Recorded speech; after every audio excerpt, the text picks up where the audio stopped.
The morning came without sound, a slow lifting of darkness that began in the east and spread across the small clearing like water seeping through cloth.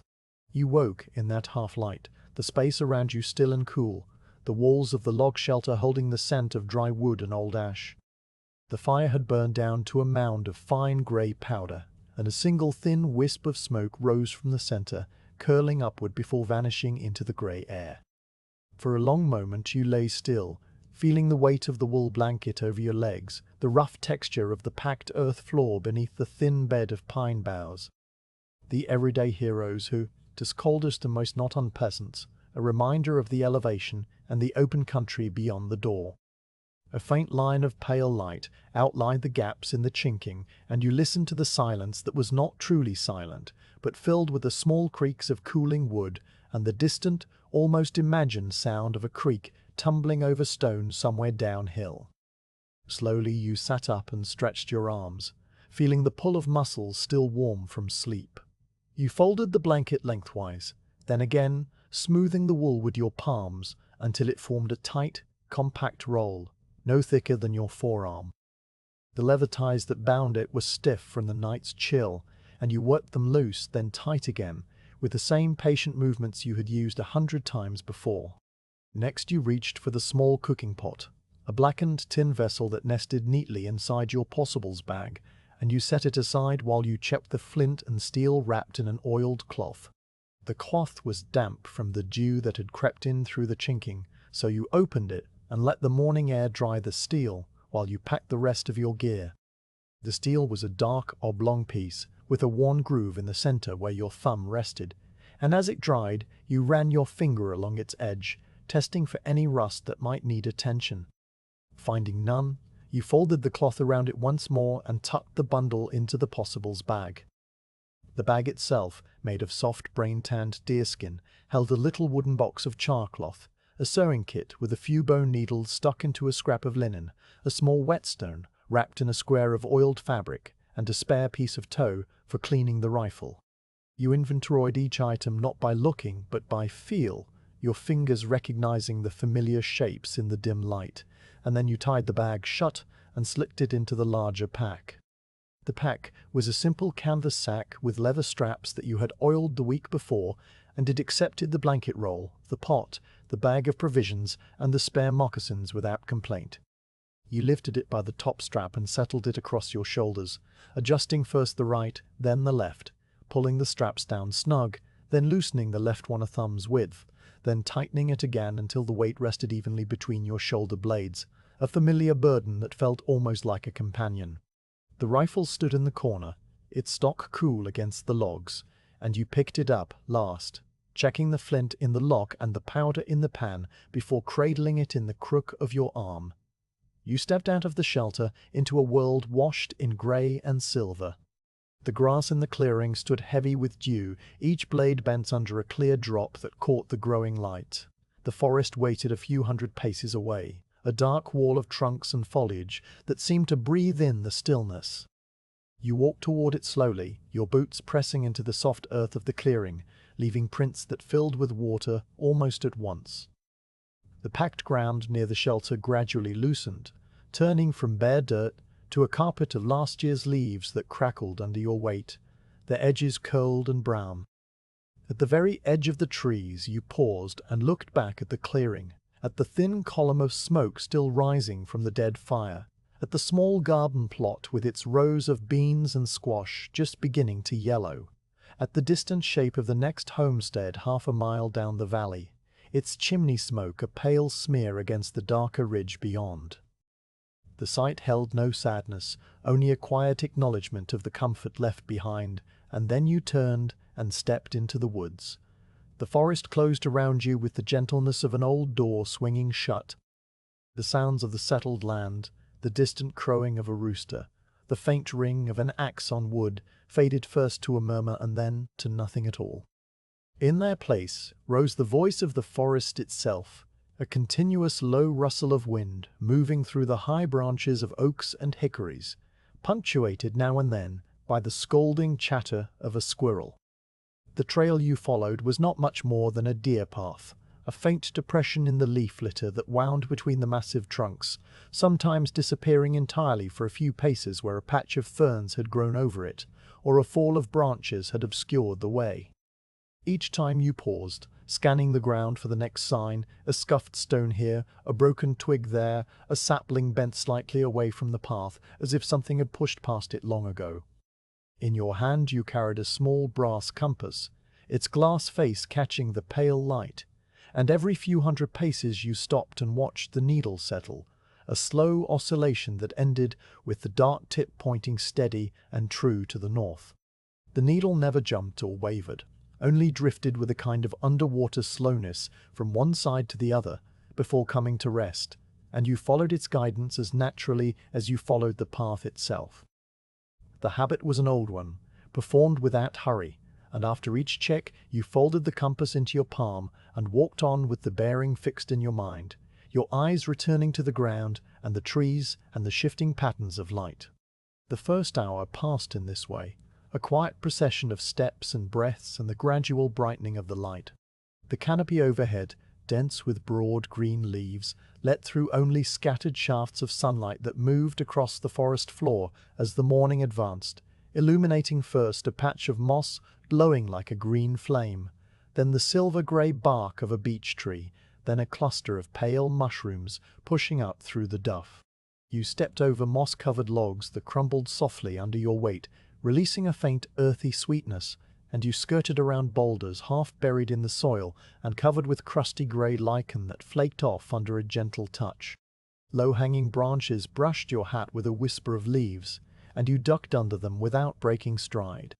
The air carried a blend of scents, the deep earthy smell of damp soil and decaying leaves, the sharper note of hickory nuts crushed underfoot, and now and then a drift of pine resin from a sun-warmed trunk that stood in a rare patch of direct light, the scent so clean it seemed to clear the back of your throat. Your breathing settled into a rhythm that matched your pace, unhurried and deep, and you found yourself noticing the small things, the way a spider's web strung between two saplings trembled in the breeze, catching the light for an instant before becoming invisible again, the precise spiral of a snail shell lying empty beside the path, the distant tap of a woodpecker that echoed through the trees and then stopped, leaving a silence that was somehow deeper than before. A grey squirrel ran along a branch overhead, paused to look down at you with one bright black eye, and then continued on its way, its tail flowing behind it like a plume of smoke. You watched it go, then shifted the rifle in your arm and walked on. Near mid-morning you came to a small stream, a thread of clear water no wider than a wagon road that cut across the trail and hurried down the slope over a bed of smooth stones.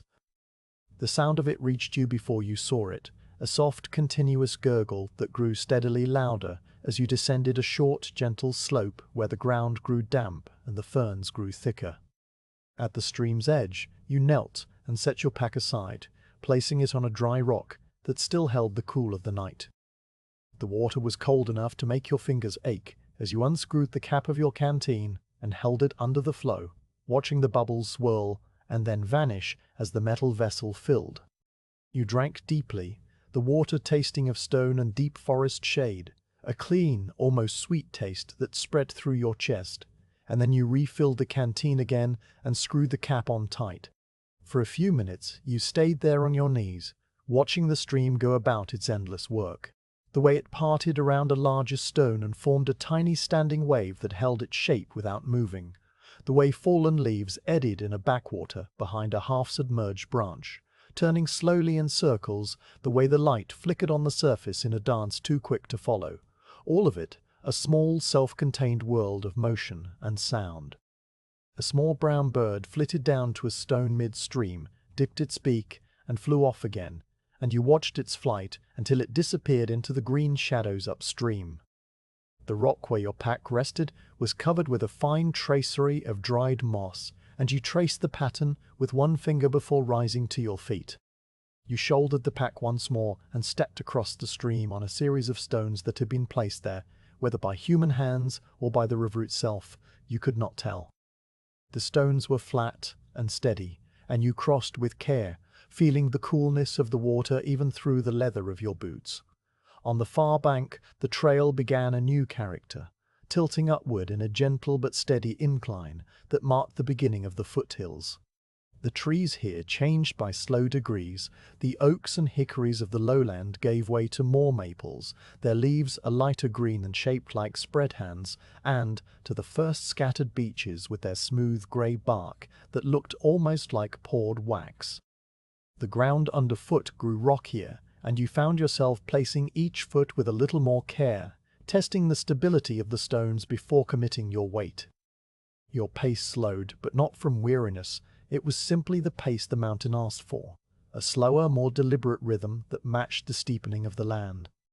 You paused often, leaning against a tree or a convenient boulder, not because you needed to catch your breath, but because the view behind you was beginning to open in a way that invited pause.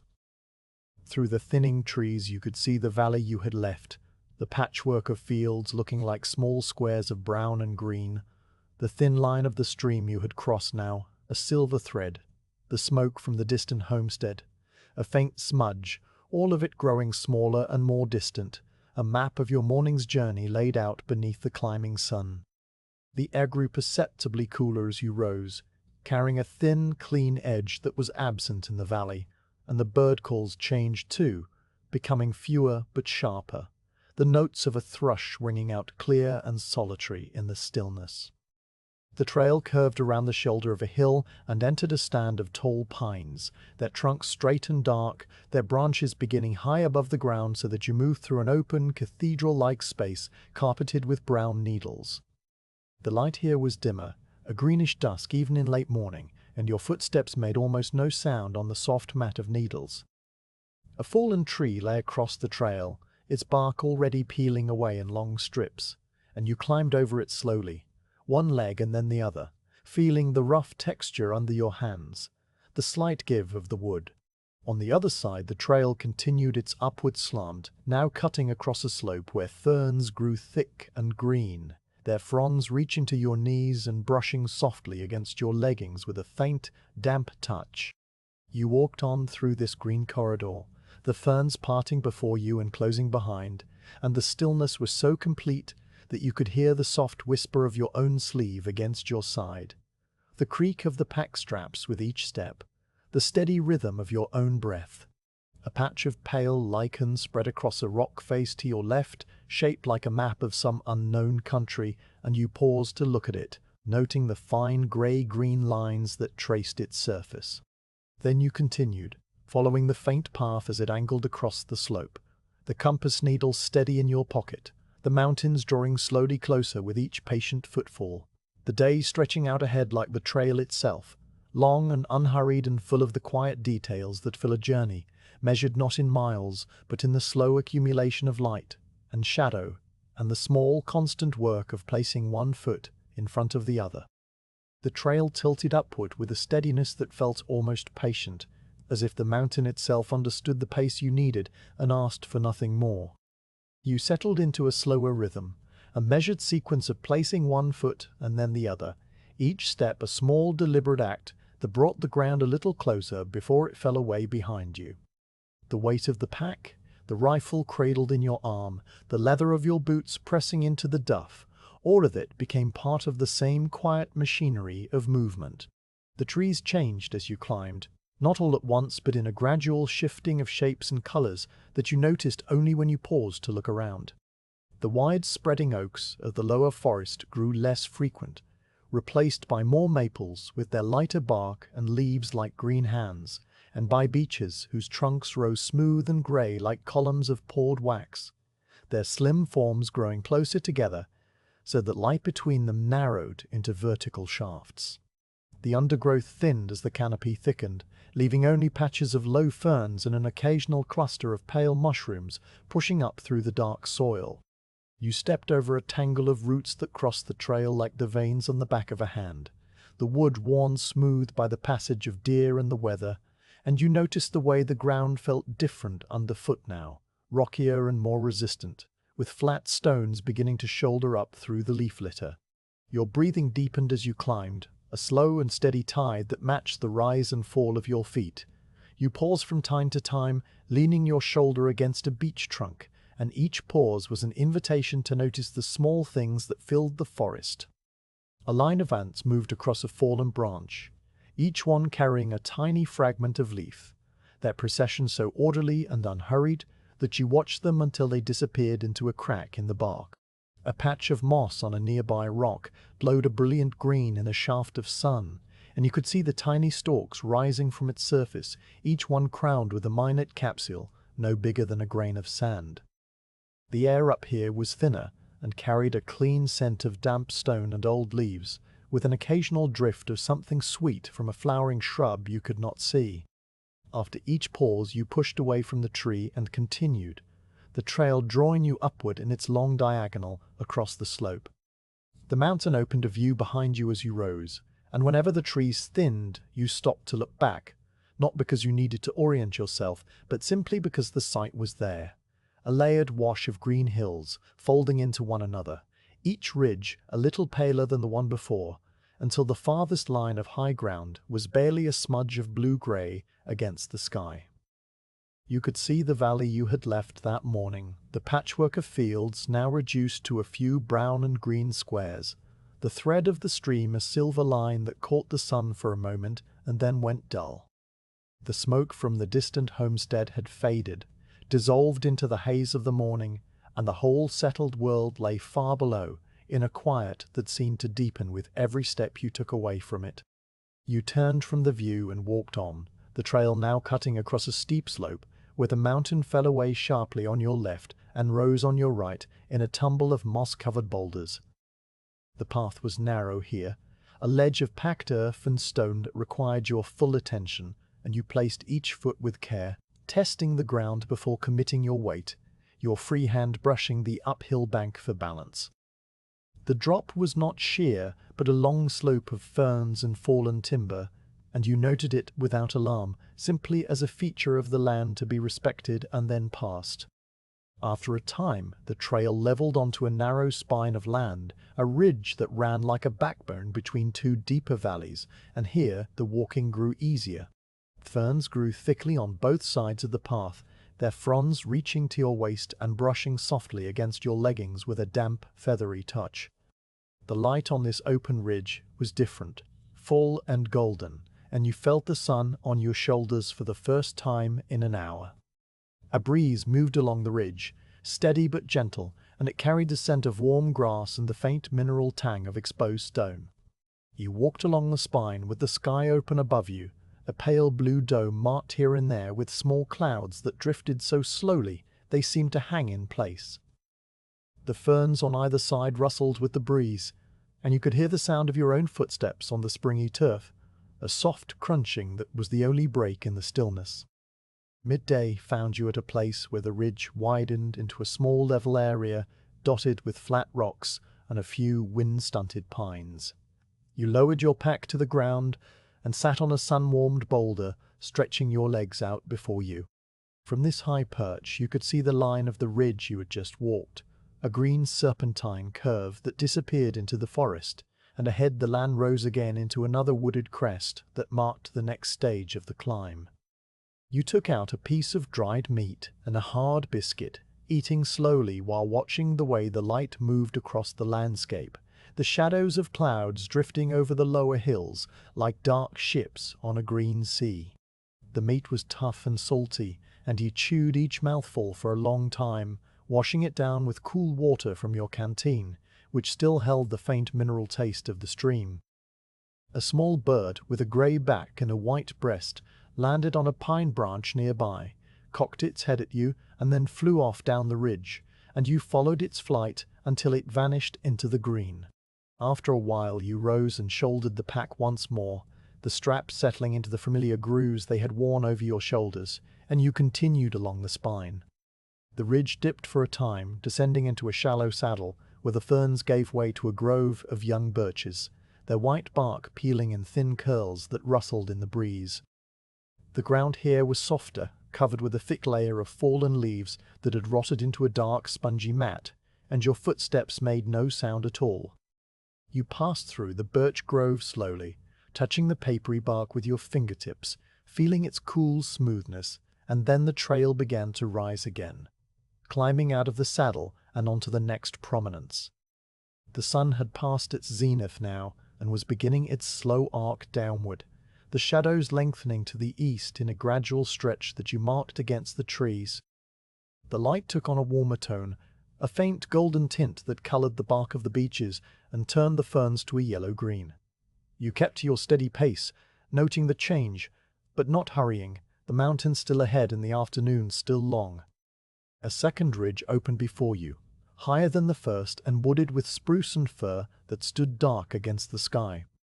The trail climbed toward it in a series of easy switchbacks, and you followed them with the same patient rhythm, your breathing steady and deep. The trees on this upper slope were different again, their needles dense and dark, their trunks rough with thick bark that smelled of resin when you brushed against them. The air grew cooler still, and a thin mist began to gather in the hollows below, trailing through the trees like slow-moving breath. You paused on a switchback and looked down at the mist filling the valley, a soft white sea that hid the lower forest and left only the highest ridges standing like islands. The sight was quiet and strange, and you stood watching for a long moment, the mist moving slowly, silently, reshaping itself around the contours of the land. Then you turned and continued up the switchback, the trail now running straight along the contour of the mountain, a level path cut into the slope that made the walking feel effortless. Along this contour trail the forest opened again, and you found yourself walking through a stand of ancient oaks that had somehow found a foothold on this high ground.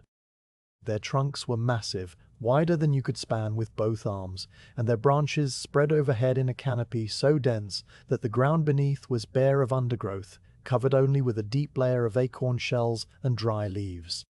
The light under these oaks was a soft brown dusk even in the afternoon, and you moved through it with a sense of calm that came from the sheer age of the place. You placed your hand on one of the trunks as you passed, feeling the rough bark under your palm, the deep furrows that had taken centuries to form. A squirrel chattered somewhere high above, and the sound echoed through the grove, but you did not see the animal. You walked on, the trail winding among the great trees, and after a time the oaks thinned and the spruce returned, their dark shapes closing in once more. The afternoon wore on, marked by the shifting angle of the light and the slow movement of your shadow across the ground. You crossed a small stream that ran down a rocky channel, leaping from stone to stone, with the same care you had used at the first crossing, and on the far bank you stopped to refill your canteen and splash water on your face. The cold shock of it cleared the dust from your skin and left you feeling refreshed, the water dripping down your neck and soaking into the collar of your shirt. You sat on a mossy log for a few minutes, eating another biscuit, and watching the stream tumble away down the mountain. The sound of the water was a constant low murmur, blending with the wind in the spruces, and you let it wash over you without thinking, a background to the simple act of resting. When you stood again, the pack felt lighter somehow, or perhaps you had simply grown more accustomed to its weight, and you continued along the trail with the same unhurried step. The ridge continued to rise and fall, each crest revealing a new stretch of trail and a new view of the folded hills. You noted the shapes of the distant mountains, one with a double peak that stood out against the sky, another with a long flat top like a table, and you stored these landmarks in your memory without conscious effort, just as you noted the direction of the wind and the position of the sun. The compass in your hand confirmed what the land already told you, and you folded it away and walked on. A hawk circled high overhead, its wings motionless as it rode a thermal, and you watched it for a while, its shape a dark cross against the pale blue, until it drifted out of sight beyond a ridge. The trail dipped into a shallow hollow where a spring seeped from the hillside, creating a small boggy area thick with skunk cabbage and ferns, and you skirted the wet ground by following a line of flat stones that someone or something had placed there long ago. The air in the hollow was cooler and smelled of wet earth and the sharp green scent of the skunk cabbage, and you were glad to climb out of it and back onto the open ridge where the breeze could reach you. The sun was noticeably lower now, its light slanting through the trees in long golden shafts that illuminated patches of moss and the trunks of the beeches, making them glow with a warm amber light.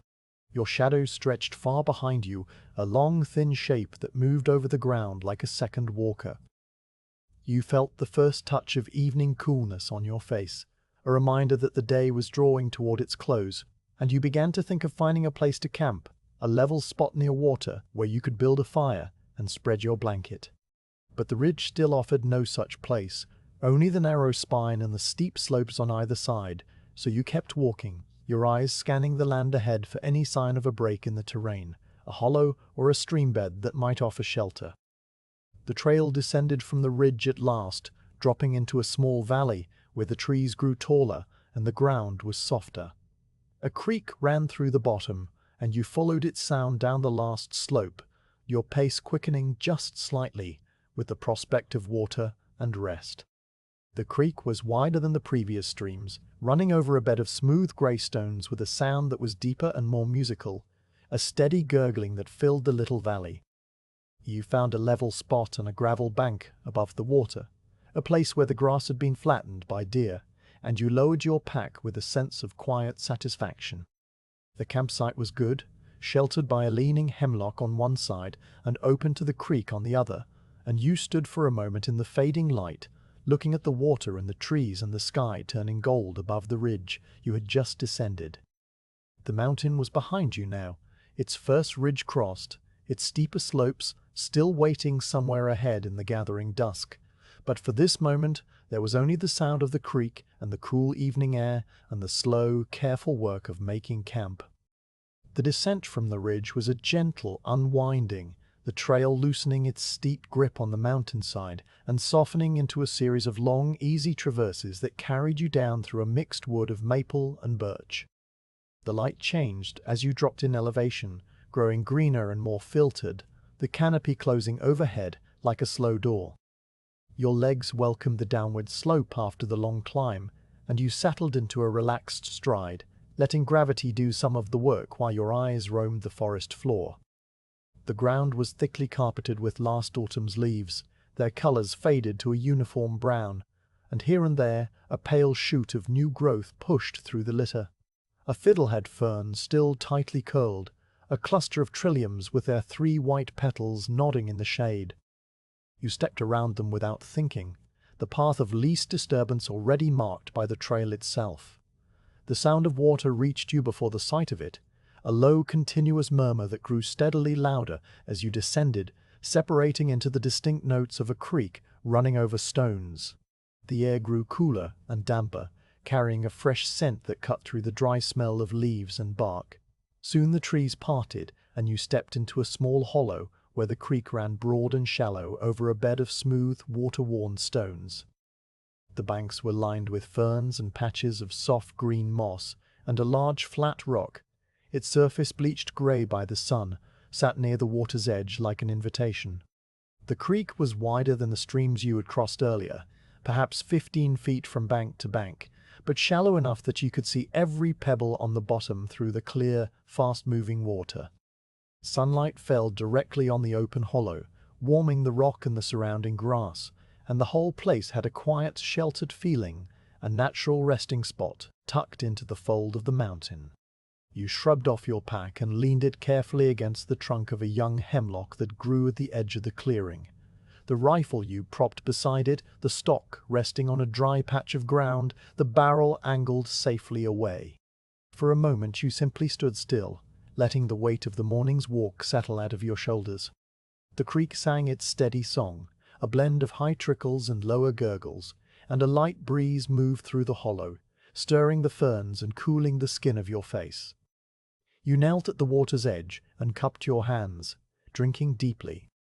The water was cold, with the cold of high mountain springs, so cold it made your teeth ache faintly, and it tasted of stone and deep shade and the long journey down from the ridge. You drank until your thirst was gone, then splashed water on your face and the back of your neck, the chill running down your spine in a pleasant shiver. Droplets clung to your eyebrows and the brim of your hat, and you wiped them away with your sleeve before rising to your feet. The flat rock near the bank was warm from the sun, and you sat on it for a while, your legs stretched out before you, your hands resting loosely on your thighs. The warmth soaked through the fabric of your leggings and into your muscles, a slow, deep heat that eased the small tightness in your calves. You closed your eyes for a moment, not to sleep, but simply to listen, letting the sounds of the hollow fill your awareness, the endless liquid voice of the creek, the soft rustle of the ferns when the breeze touched them, the distant call of a thrush somewhere up the slope, its notes falling in a clear descending scale. When you opened your eyes again, you noticed a dragonfly hovering above the water, its body a slender blue needle, its four wings a blur of motion that held it perfectly still in the air. It darted sideways, paused again, then zipped away upstream and was gone. The surface of the creek kept its own slow dance, the light reflecting in long wavering lines that shifted and reformed, a pattern that never repeated and never ended.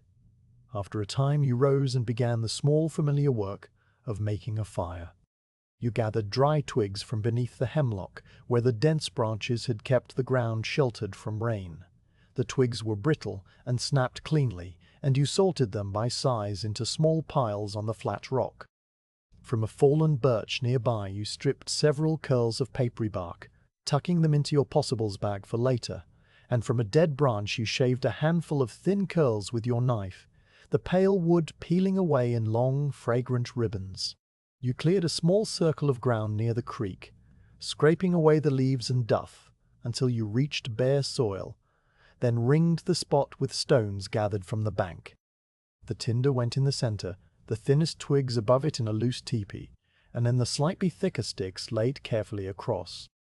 You took out the flint and steel and the little box of char cloth, and you struck the steel with the flint in a short, practiced motion. The spark jumped, a brief orange flare against the black char, and you lifted the cloth to your lips and blew gently. The glow spreading, a thread of smoke rising, and then the tinder caught, and the first small flame licked upward through the twigs. You fed the fire with patience, adding larger sticks one by one, and soon a steady, crackling blaze was burning in the stone circle, its smoke rising straight up through the still air of the hollow. From your pack you took the small tin cooking pot and walked to the creek to fill it. The water was so clear that the pot seemed to vanish beneath the surface, only the shifting reflection showing where it was. You set the pot on a flat stone at the edge of the fire, nudging it closer until the flames licked at its blackened bottom, and then you sat back on your heels and waited. The hollow settled into a deeper quiet, broken only by the creek and the soft pop of the burning wood. The firelight flickered against the grey trunk of the hemlock, and the scent of birch smoke drifted across the clearing, a clean, almost sweet smell that mixed with the damp green of the ferns. You took a small leather pouch from your pack and opened it, releasing the dry, fragrant scent of mint leaves you had gathered and dried earlier in the summer. You crumbled a generous pinch into the pot, watching the dark flakes scatter across the surface of the water, and then you sat back against the hemlock trunk to wait for the water to boil. The minutes passed without hurry. You watched the flames curl around the pot, the way they shifted from orange to blue at the base, the way the smoke thinned and disappeared as the fire grew hotter. Small bubbles began to form on the bottom of the pot, clinging to the tin, then rising in slow chains to the surface where they vanished with a faint hiss. The bubbles grew more numerous, and soon the water was trembling with the approach of a boil, a low simmer that sent wisps of steam into the air. The mint scent strengthened, filling the hollow with its cool, sharp fragrance, and you inhaled deeply, feeling the warmth of the fire on your face and the cool of the creek breeze on your back. When the water reached a full rolling boil, you lifted the pot from the fire with a folded cloth and set it on the flat rock to steep. The tea darkened slowly, the clear water taking on a pale amber hue, and you waited until the color looked right before pouring a careful stream into your tin cup. The cup grew warm in your hands, and you cradled it, feeling the heat spread through your palms and fingers. You sat on the flat rock again, your back against the hemlock, and sipped the mint tea in small, slow sips. The taste was bright and clean, the mint cool on your tongue despite the warmth of the liquid, and it left a pleasant tingling sensation that lingered after each swallow. You ate another biscuit, the hard, dry texture softening as you chewed, and a small piece of dried venison that you tore into strips with your fingers. The food was simple and familiar, and you ate without hurry, watching the creek and the dragonfly that had returned, its blue body glinting as it patrolled the water's edge. A small brown bird with a speckled breast hopped among the stones at the creek's edge, dipping its beak into the shallows and then flitting away, and you followed its movements with idle attention, the way it cocked its head and shook its feathers. The tea warmed you from the inside, and combined with the sun on the rock and the soft sound of the water, it produced a deep, settled calm that spread to your limbs like the heat from the fire. When the tea was finished, you rinsed the cup and the pot in the creek, scrubbing the blackened bottom of the pot with a handful of sand until the tin gleamed dully. You packed everything back into the possibles bag, the mint pouch, the biscuits, the tin cup nested inside the pot, and you tied the bag shut and returned it to the pack. The fire had burned down to a bed of glowing coals, and you sat beside it for a while longer, adding a single stick now and then, just to watch the flames rise and fall. The sun had moved noticeably since you first sat down, its position now past the midpoint of the sky, the shadows beginning their slow eastward stretch. The hollow was still bright and warm, but the light had taken on a slightly deeper gold, and you knew that the afternoon was advancing. There was no urgency in this knowledge, only a quiet recognition, like noting the page number in a logbook. You stretched your arms above your head, feeling the pull in your shoulders, and then you let them fall and sat still, watching the creek. The water moved endlessly over its stones, and you found your gaze following a single leaf as it drifted downstream, spinning slowly in an eddy behind a half-submerged branch, then breaking free and continuing on its way. The leaf was brown and curled at the edges, a relic of the previous autumn, and it rode the current with a kind of patient grace, dipping and rising with the small waves. You watched it until it passed around a bend and out of sight, and then you watched the water itself, the way it parted around a large stone midstream and formed a tiny standing wave that held its shape without moving, a permanent feature made of perpetual motion. The moss on the banks was a deep, vivid green, studded with tiny star-shaped flowers that you had not noticed before, and a butterfly with pale yellow wings fluttered across the clearing, landing on a fern frond and slowly opening and closing its wings. The frond dipped slightly under the weight, then rose again, and the butterfly flew off, its flight a series of floating arcs. You stood at last, brushing the crumbs from your lap and the bits of bark from your leggings. The pack felt heavier for the first few steps, the straps pressing into the familiar grooves, but soon the weight settled and you hardly noticed it. You scattered the ashes of the fire and covered the blackened circle of earth with the stones you had used, then kicked the duff back over the spot until it looked as it had before. The flat rock remained, warm and grey and patient, and you left it there by the creek, a small landmark that would outlast your passing. You took up the rifle, checked the flint out of habit, and slung the possibles bag over your shoulder. The hollow was still quiet, still dappled with sun and shadow, and you stood for a moment at its edge, looking back at the creek and the hemlock and the flat rock. The place had asked for nothing and given everything, and you carried its calm with you as you turned and walked back into the trees. The trail climbed gently out of the hollow, rising through a stand of tall pines, whose trunks were straight and widely spaced. The ground underfoot was soft with a deep layer of brown needles, and your footsteps made a hushed, crunching sound, the only break in the deep silence of the pine grove. The light here was dimmer, a greenish dusk even in early afternoon, and the air was cool and still, with a faint resinous scent that clung to the back of your throat. You walked slowly through the pines, your eyes adjusting to the lower light, and you noticed the small things that filled the grove. A fallen cone lying half buried in the needles, its scales open and dry. A spider's web strung between two saplings, its silk catching the light for an instant before vanishing. A patch of pale green lichen spreading across a rock in a pattern like frost on a window. The trail was easy to follow here, a clear path winding among the massive trunks, and you let your mind drift as you walked, not thinking of anything in particular, simply moving through the cool green light. The pines eventually gave way to a more open forest of beech and maple, and the trail began a long, gradual climb up the flank of the next ridge.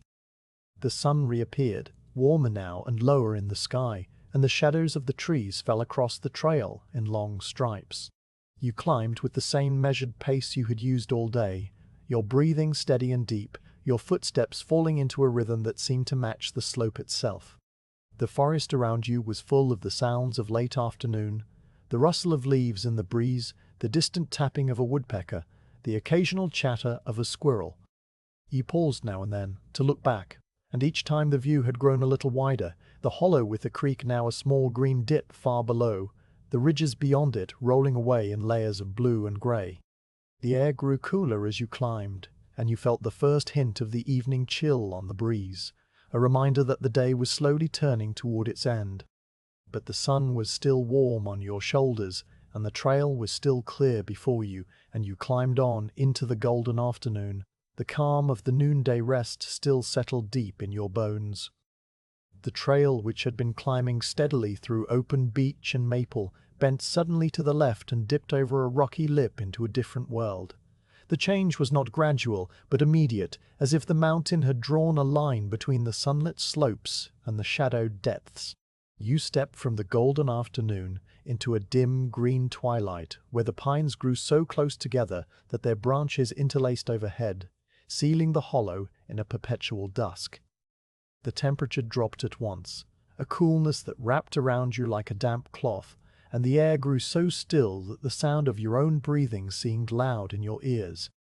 The ground beneath your feet transformed from the firm, root-crossed soil of the upper forest into a deep, soft carpet of brown needles that accepted each footstep with a muffled sigh, deadening all noise so that you moved through the hollow in a hush that felt almost underwater.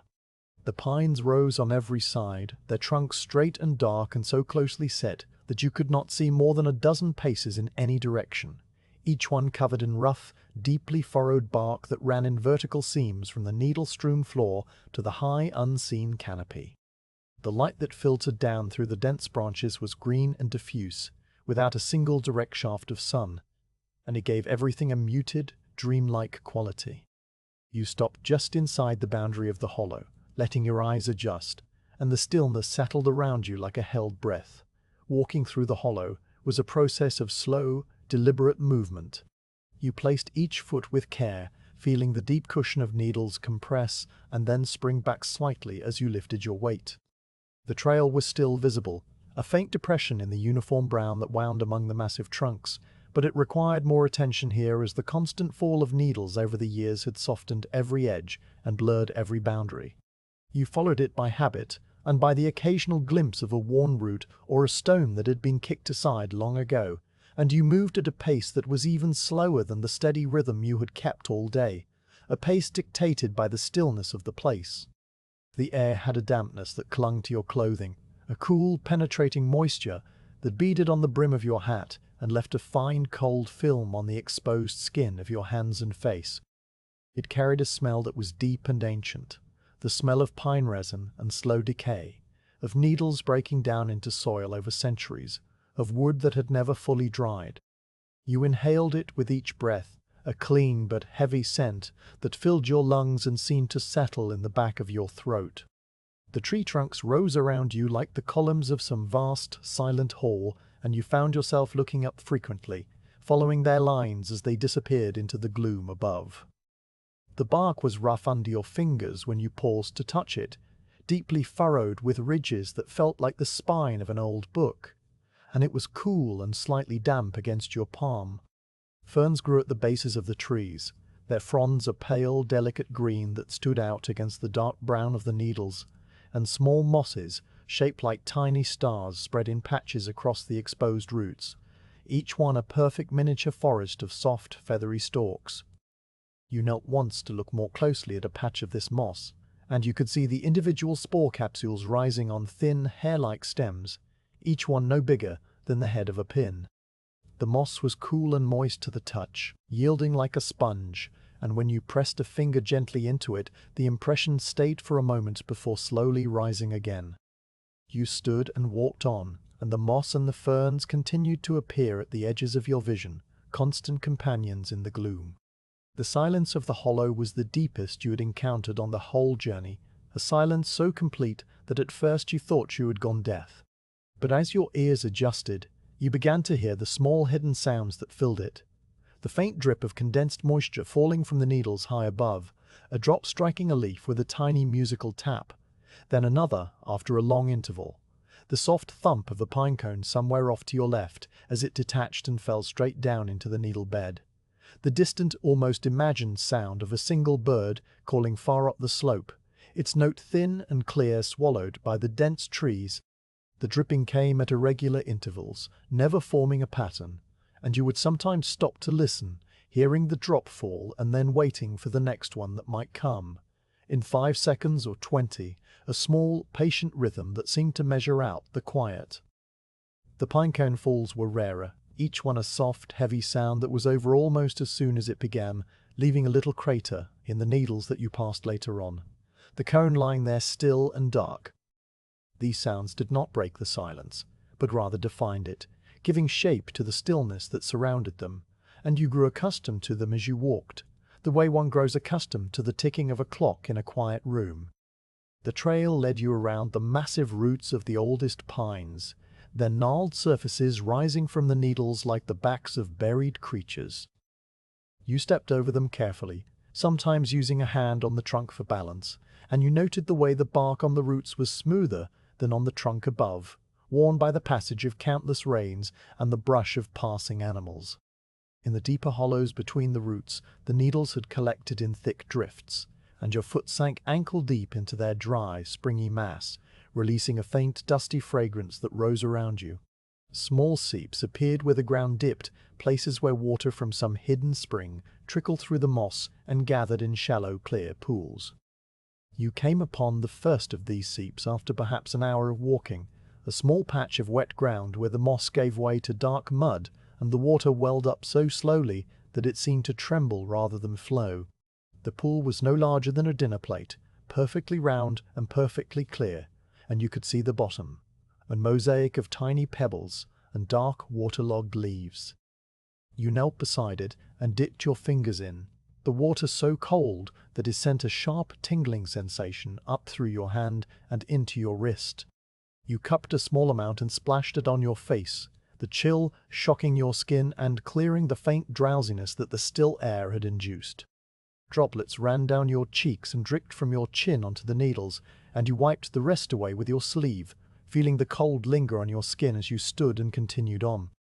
The seep was followed by others, a series of small wet places connected by the same underground trickle, and the trail skirted them, sometimes crossing a muddy patch on a line of flat stones that had been placed there long ago. The stones were dark with moisture and covered with a thin, slippery film of algae, and you crossed them with the same slow care you used for everything in the hollow, testing each stone before committing your weight. The mud on either side was black and rich, studded with the hoof prints of deer that had come to drink, each print now filled with clear water that reflected the dim green light above. You paused to look at the hoof prints, noting the sharp edges of the cloven marks and the way the water magnified every detail of the mud beneath. Then you walked on, the trail rising slightly as it left the seeps behind and entered a drier section of the hollow where the pines stood even closer together. In this part of the hollow you came upon a fallen giant, a pine that had toppled long ago and now lay across the forest floor, its trunk thicker than your body and covered from end to end in a thick emerald blanket of moss. The moss was so deep and lush that it looked like a living thing draped over the dead wood, and you stopped to touch it, pressing your palm gently into its surface. It yielded under your hand, soft and cool and slightly damp, and when you lifted your hand away, the impression of your fingers remained for a moment before the moss slowly rose and erased the mark.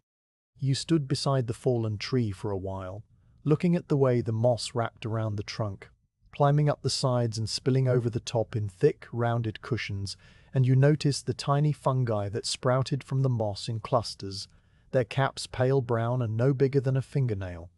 The tree had been down for many years, perhaps decades, and the forest was slowly absorbing it, turning the wood back into soil with the patient work of moss and moisture and time.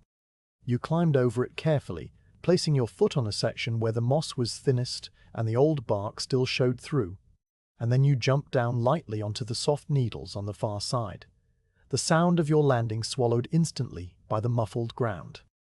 The trail tilted downward for a long stretch, descending deeper into the hollow, and the pines grew even taller and darker, their trunks now so thick that two of you could not have reached around them.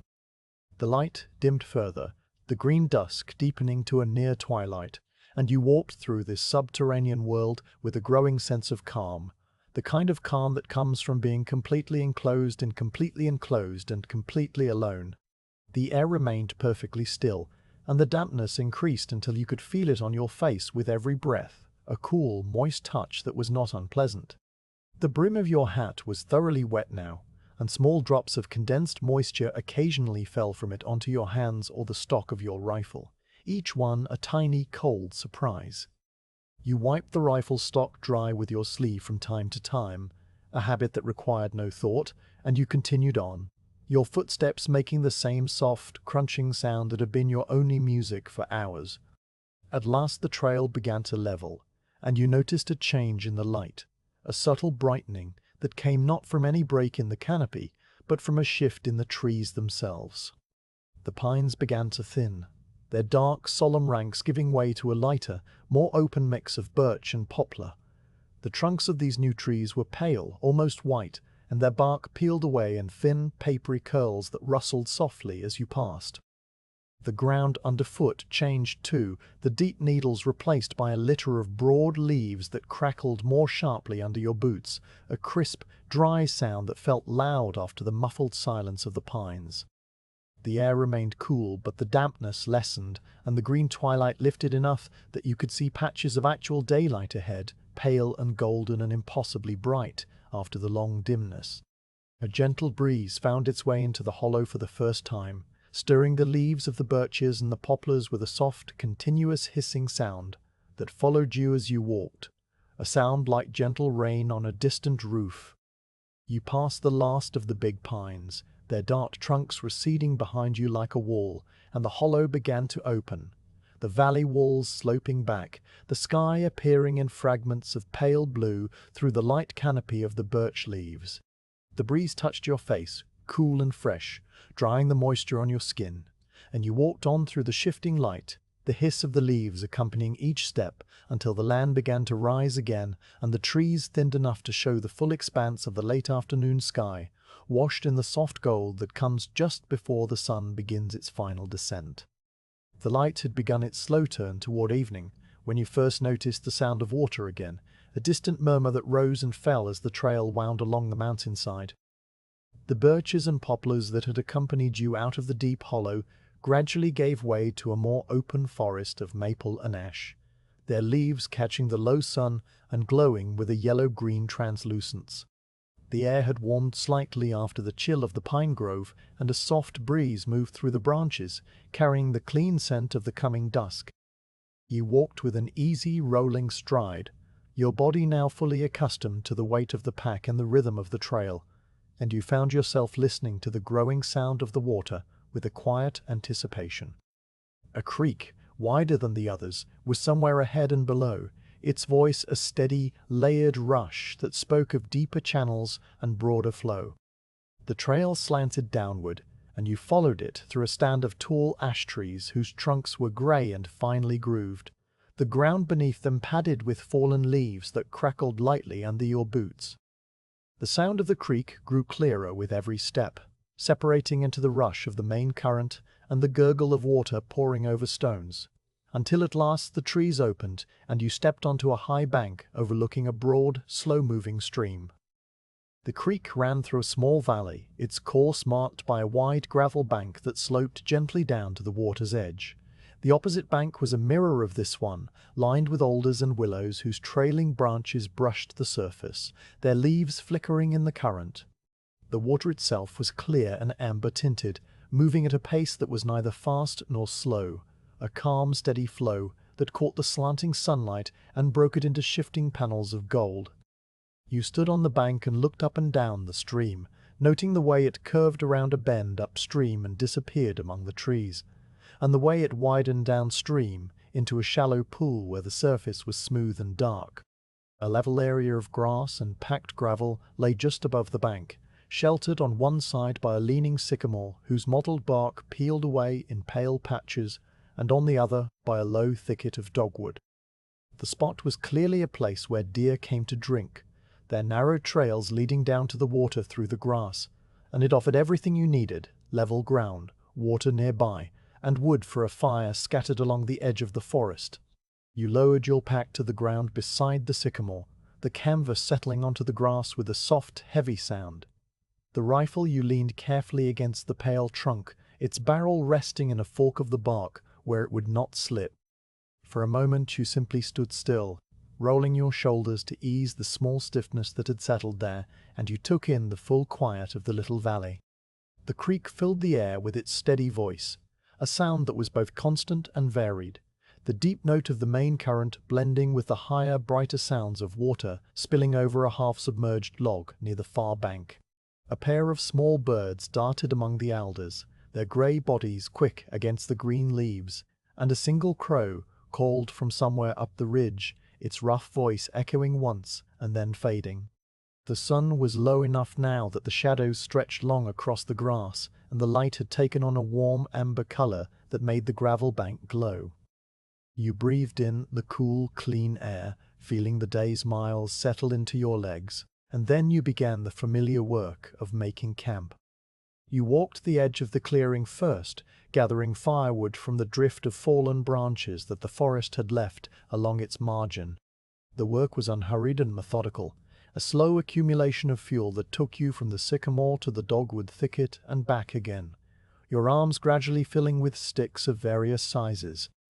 You sorted them as you gathered, dropping the thin, dry twigs into one pile near the gravel and the thicker, wrist-sized branches into another. A dead limb had fallen from a hickory tree at the edge of the clearing, its bark already loosened by weather, and you broke it into manageable lengths over your knee, the wood snapping with a sharp, clean sound that echoed briefly across the water. From a patch of dry ground beneath the sycamore, you scooped up several handfuls of dead leaves, their brown surfaces crackling into fragments as you crumbled them into a loose pile.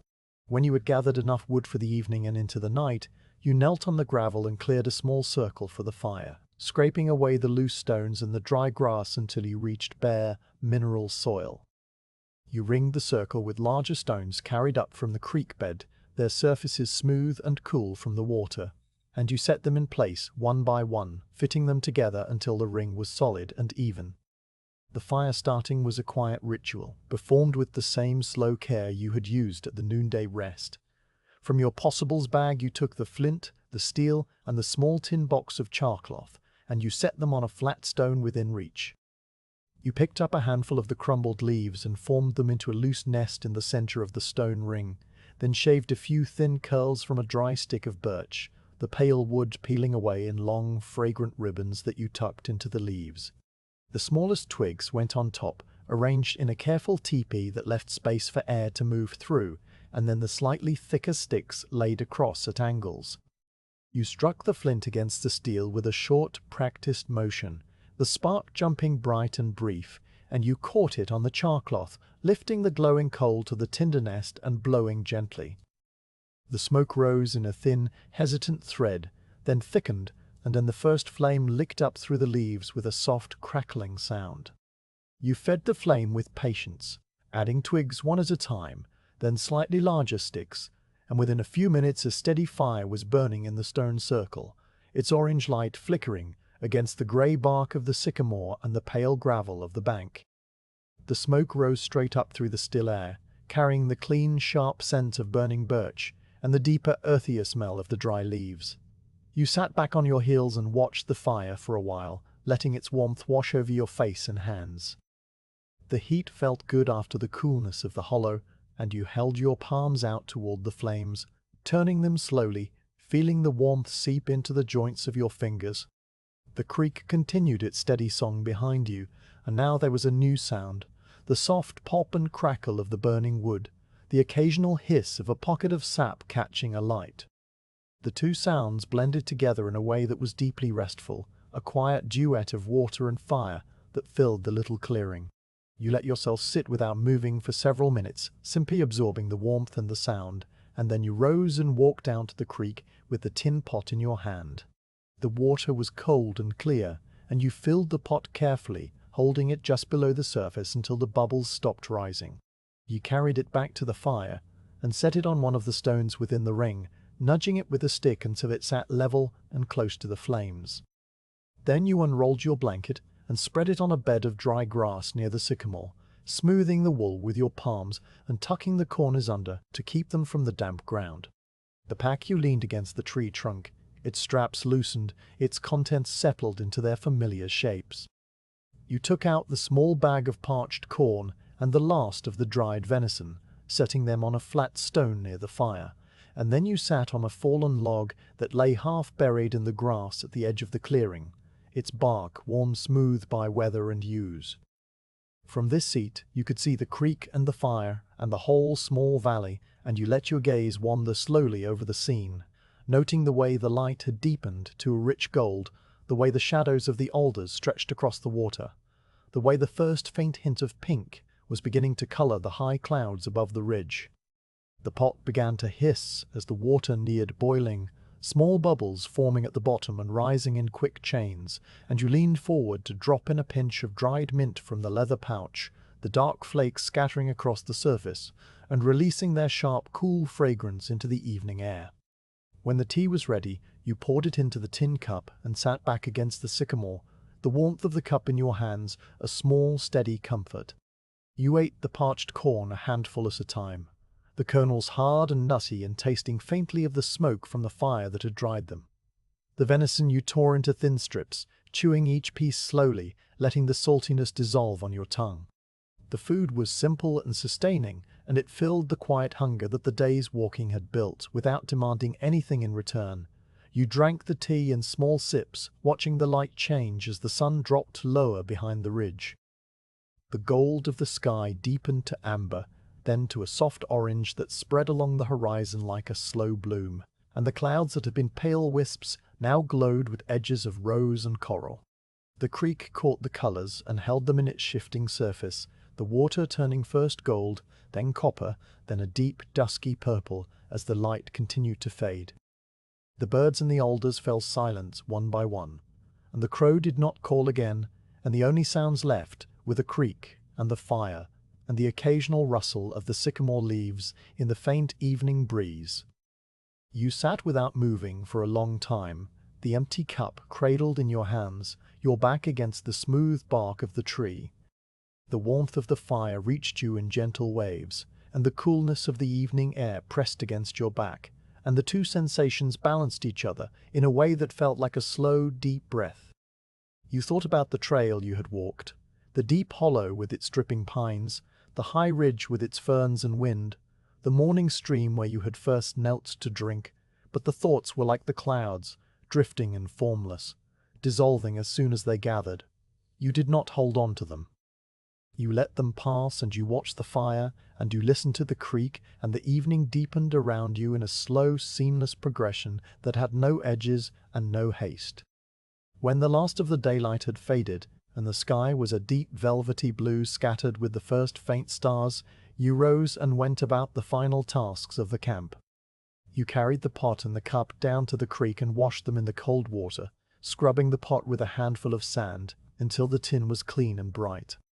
You refilled the canteen for the morning and set it beside your pack, its metal surface already beading with condensation from the cool air. You gathered a few more armloads of wood and stacked them near the fire, enough to feed the flames through the night if you needed to, and then you took a larger, slow-burning log and laid it across the back of the fire, banking the coals so that they would hold their heat until dawn. The flames settled down into a bed of glowing embers that pulsed with a deep orange light, and the smoke thinned to a faint haze that drifted out over the creek and disappeared. You spread your blanket fully on the bed of grass and sat on it for a while, your boots off and your feet stretched toward the fire. The grass was dry and springy under the wool, and the sycamore stood over you like a quiet guardian, its pale bark luminous in the firelight. You looked up at the sky, now crowded with stars, the great band of the Milky Way, a faint, dusty river of light that ran from the ridge behind you to the dark horizon beyond the creek. The stars were sharp and clear in the mountain air, and you picked out the familiar shapes, the Dipper, the Hunter, the bright star that always hung low in the north, and you watched them as they wheeled slowly overhead, their movement imperceptible in the moment, but certain over the hours. A night insect began to chirp somewhere in the dogwood thicket, a single reedy note that repeated at long intervals, and from the creek came the deep, resonant thrum of a bullfrog, its call a low, hollow sound that seemed to rise from the water itself. The two sounds wove together in a loose, unhurried rhythm, and you lay back on the blanket with your hands folded on your chest, the firelight flickering against the underside of the sycamore branches, the creek singing its endless song, the cool night air settling over you like a second blanket, and you let your eyes close not in sleep, but in a deep and perfect rest, the day complete and the night just beginning to unfold its quiet hours. The fire had burned down to a bed of glowing coals by the time you stretched out on the blanket, the flames no longer leaping but pulsing softly under a thin layer of grey ash. You lay on your back with your hands folded over your chest, the wool blanket drawn up to your shoulders, and you watched the last of the firelight flicker against the underside of the sycamore branches. The night had fully arrived, a deep, cool darkness that pressed in around the small circle of your camp, and the only light in the world came from the embers and the stars. You did not close your eyes with the intention of sleeping, but rather let them rest half open, the lashes filtering the glow into a soft blur. Your body sank into the springy bed of grass beneath the blanket, and the day's miles settled into a deep, bone-tired ease that was not unpleasant, a heaviness that spread through your legs and back and arms, anchoring you to the earth. The creek continued its steady murmur, a constant background that had been there so long it had become a kind of silence itself, and you listened to it without listening, the sound flowing through you as naturally as breath. Sleep did not come in a single wave, but in a series of slow, shallow drifts, like a boat pulling gently at its mooring and then settling back. You would feel your thoughts begin to loosen and scatter, the edges of awareness softening, and then some small sound, the pop of an ember, the rustle of a leaf, the distant call of the bullfrog, would bring you back to the surface. There was no startle in these returns, no sudden jolt, only a smooth transition from the edge of dreaming to the quiet clarity of the night. You would open your eyes and see the stars still fixed in their places, the fire still glowing, the sycamore still standing pale and motionless, and you would know that only a few minutes had passed, or perhaps an hour. Time had become a loose and fluid thing, measured not in minutes but in the slow rotation of the constellations and the gradual cooling of the air. During one of these returns to waking, you sat up slowly and reached for a piece of wood from the pile beside the fire.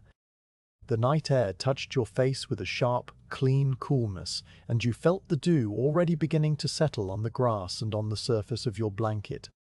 You placed a thick branch across the coals, its bark dry and rough under your fingers, and you watched as the embers licked at it, small flames appearing at its edges and then growing, spreading along the length of the wood until it was burning steadily.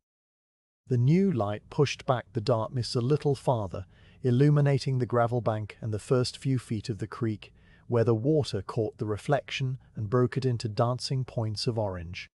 You lay back down and pulled the blanket up to your chin, the added warmth of the fresh flame reaching you in a gentle wave.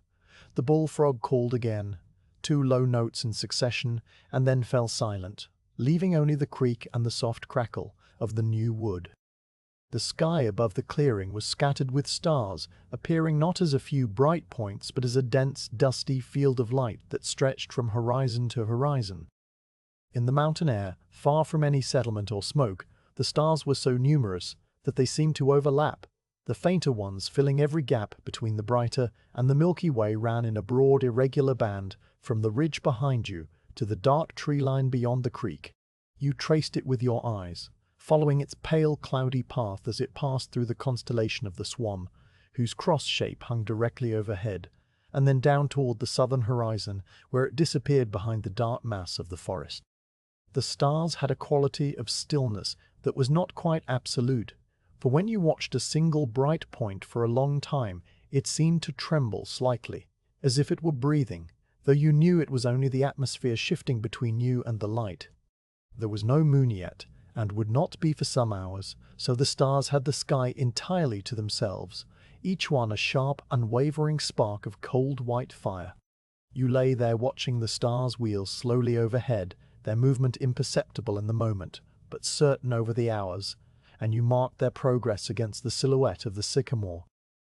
A bright star that had been nestled in a fork of the branches when you first lay down had now moved into a gap of open sky, and another had risen above the eastern ridge, a brilliant point that blinked with a faint blue tinge. You knew the names of some of these stars, the ones the old trappers and traders used for navigation, but you did not recite them to yourself. You simply watched them in their slow, silent procession, and the watching was enough. A meteor cut a brief silver line across the darkness, there and gone in less than a breath, and you accepted it without surprise as part of the night's quiet display. A second meteor followed some time later, fainter and quicker, and you let your eyes rest on the patch of sky where it had been, waiting without expectation for another that never came. The sounds of the night shifted and changed as the hours passed. The bullfrog eventually fell silent, and the chirping insect in the dogwood thicket slowed its call to longer intervals, then stopped altogether. In its place came a new sound, the low, rhythmic hooting of an owl somewhere down the valley. The call came in a measured series of 5 notes, a soft, round sound that seemed to roll through the darkness like a stone dropped into still water. You listened to it for a long time, marking the intervals between each series. The owl would call, and then there would be a silence of perhaps 30 seconds, and then the call would come again, exactly the same, 5 notes in the same descending pattern. This continued for what felt like an hour, the owl's voice a steady, reassuring presence in the night, and then it too stopped, and the silence that followed was deeper than before, filled only with the endless voice of the creek. You imagined the owl moving on silent wings through the trees, its great round eyes scanning the forest floor, and then you let the image go and returned to the simple fact of lying still under the stars. From time to time you heard a small rustle in the leaves beyond the firelight, a sound so faint that you might have imagined it. It was a dry, scratching noise, the sound of something small moving through the leaf litter with a cautious stop-and-start rhythm. A mouse, perhaps, or a foraging raccoon working its way along the creek bank. You did not turn your head to look, did not feel any need to investigate. The sound was simply part of the night, as natural as the creek and the stars, and it posed no threat. It came and went in soft, irregular intervals, sometimes close, sometimes farther away, and eventually it faded into the distance and did not return. You lay still and let the night have its small, unseen life, content to be a listener rather than an observer. The fire required attention several more times before dawn. Each time you rose from the blanket, the air felt colder, and you added another piece of wood, sometimes a thick log that would burn slowly, sometimes a handful of smaller branches that flared up and then settled into a steady glow. The movements were automatic, requiring no thought, and you performed them in a state that was halfway between sleep and waking. Your hands found the wood, placed it on the coals, and your body settled back onto the blanket, all without any conscious decision. During one of these fire-tending moments, you stood for a while and walked the few steps to the edge of the creek, looking out over the dark water. The surface was a black mirror, reflecting the stars so perfectly that it seemed you were standing at the edge of a second sky. A faint mist was beginning to rise from the water, a low, thin layer of white that clung to the surface and moved slowly downstream, and the air was so still that the mist held its shape, trailing in long, ghostly fingers that wrapped around the alder branches. You stood there for several minutes, your breath visible in small clouds, and then you walked back to the blanket and lay down again, pulling the wool up over your shoulders. The night grew cooler still, the deepest cold of the early morning settling into the valley. You felt it on your face and on your hands, a sharp, dry cold that made the tip of your nose numb, and you tucked your hands under the blanket and turned slightly onto your side, curling into a position that conserved warmth. The fire had burned down again, and you let it rest as a bed of coals, the orange glow pulsing softly under the ash.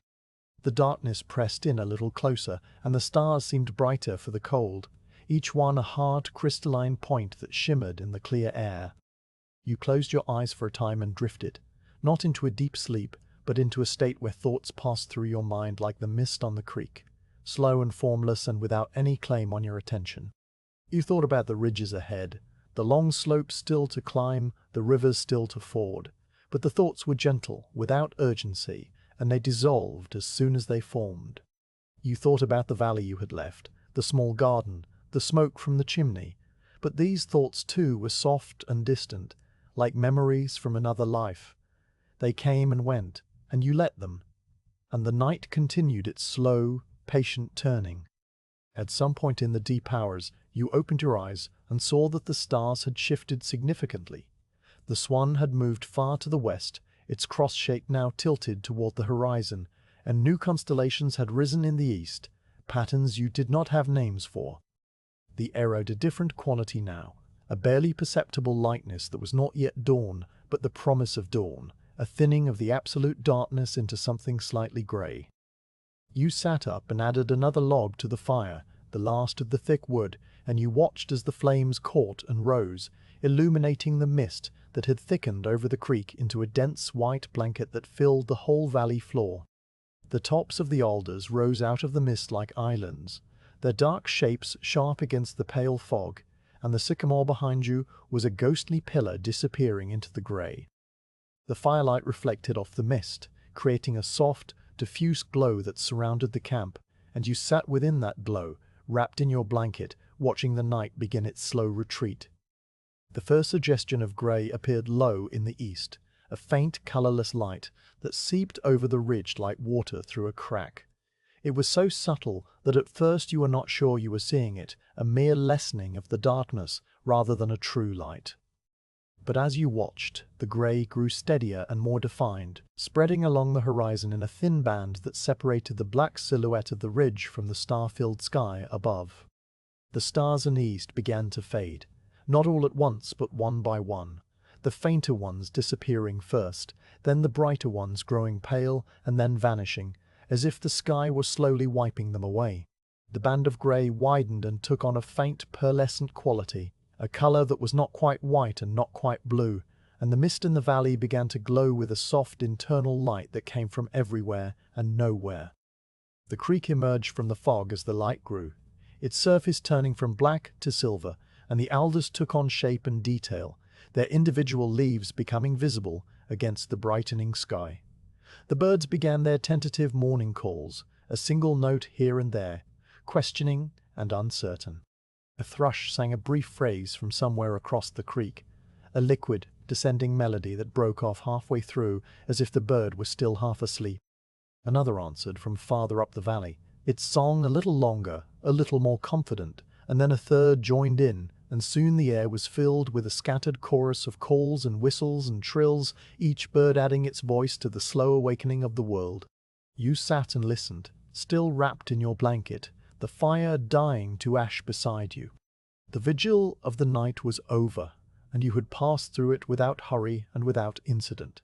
A long, quiet watch under the stars that had left you feeling not tired but strangely rested, as if the night itself had been a form of sleep.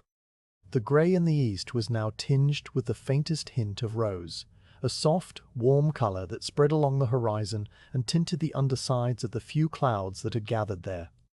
You folded the blanket slowly, smoothing the wool, and you rose to meet the second day, the creek still singing its endless song, the mountains still waiting, the world fresh and new in the cool, pearly light of early morning. You rose into a morning that was still more night than day, the air holding the last of the dark in its cool, still touch. The pearly grey light that had first seeped over the eastern ridge had spread now across the whole sky, pushing the stars into invisibility one by one, and the world around your camp had taken on the soft, muted colours of earliest dawn. The mist that had blanketed the creek during the night was beginning to thin, pulling apart into long drifting ribbons that moved slowly among the alders, and the water itself had turned from black to a pale milky silver that caught the growing light and held it without reflection. You folded the wool blanket with slow, deliberate movements, first lengthwise and then again, smoothing the fabric with your palms to press out the wrinkles and the few pine needles that had clung to it during the night. The wool was damp with dew on the outside, but the inside still held the faint warmth of your body, and you paused for a moment with the folded blanket in your hands, feeling the last of that warmth against your fingers before you tied the leather straps around it and set it beside the pack. The fire had died completely, not even a wisp of smoke rising from the ring of stones. All that remained was a mound of fine grey ash, powdery and soft, with a few blackened ends of sticks protruding from it like the bones of some small burned creature. You knelt beside the ring and scooped the ash with your hands, scattering it across the gravel and the grass, working it into the soil with your fingers until the grey was no longer visible. The stones you had used to ring the fire you carried, one by one, back to the creek bed, placing them in the shallow water where they had come from, their surfaces still dark from the heat. With a stick you scraped the blackened circle of earth, turning the soil over and covering it with fresh gravel carried up from the bank, and when you were finished, the campsite looked much as it had when you arrived, only the flattened grass and the faint impression of your body on the ground marking your passage. The sycamore stood as it had stood before, its mottled bark pale in the growing light, and the creek continued its steady song, unchanged and uncaring. You stood for a moment to look to the cleared ground, the unmarked gravel, the empty ring of bare soil now hidden, and you felt a quiet satisfaction in the small act of leaving no trace, a gesture that was both practical and reverent, a way of thanking the place for its shelter. Breakfast was a cold biscuit and a small handful of dried berries from a leather pouch in your possibles bag. The biscuit was hard and dry, and you chewed each bite slowly, breaking off small pieces with your fingers and letting them soften in your mouth before swallowing. The berries were wrinkled and dark, their sweetness concentrated by the drying into a sharp, almost tart flavor that cut through the blandness of the biscuit. You ate sitting on the same fallen log where you had sat the night before, your back to the sycamore, your eyes on the creek. The mist was nearly gone now, only a few thin patches still clinging to the far bank, and the water had brightened to a clear, golden brown that showed every stone on the bottom.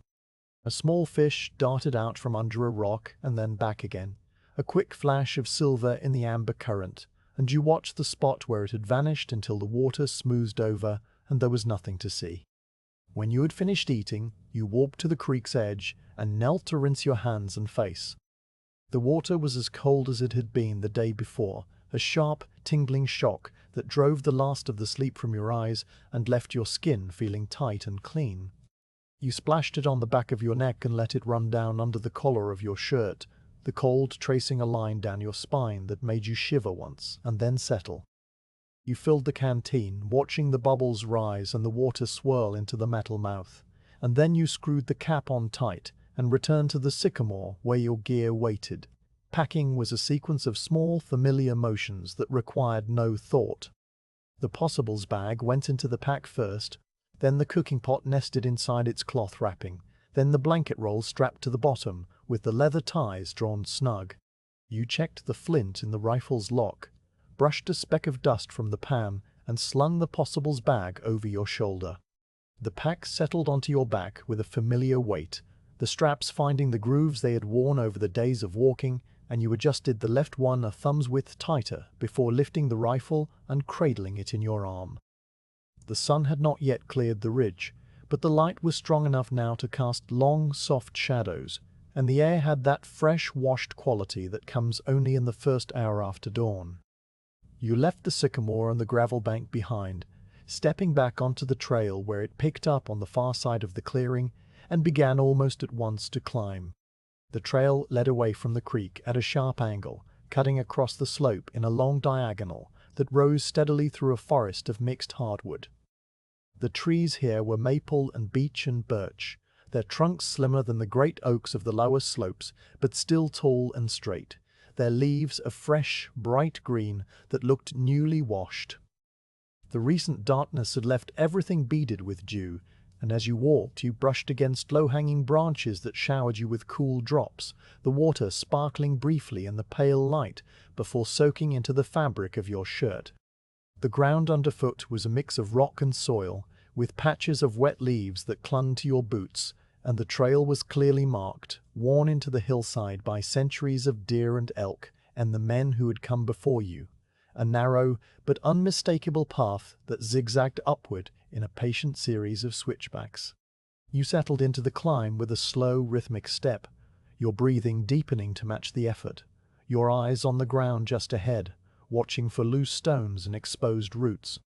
The switchbacks were gentle at first, long-angled traverses that carried you from one side of the slope to the other, and at each turn the view behind you opened a little more, the valley with its silver creek appearing and then disappearing as the trail turned back into the trees. You paused often on the switchbacks, not because you were winded, but because the pauses themselves had become part of the rhythm, a natural stopping point where the angle of the slope eased and you could stand straight and look out at the world falling away behind you. The ridges you had crossed the day before lay spread out like a map, one after another in layers of blue and grey, each one paler and more distant than the last.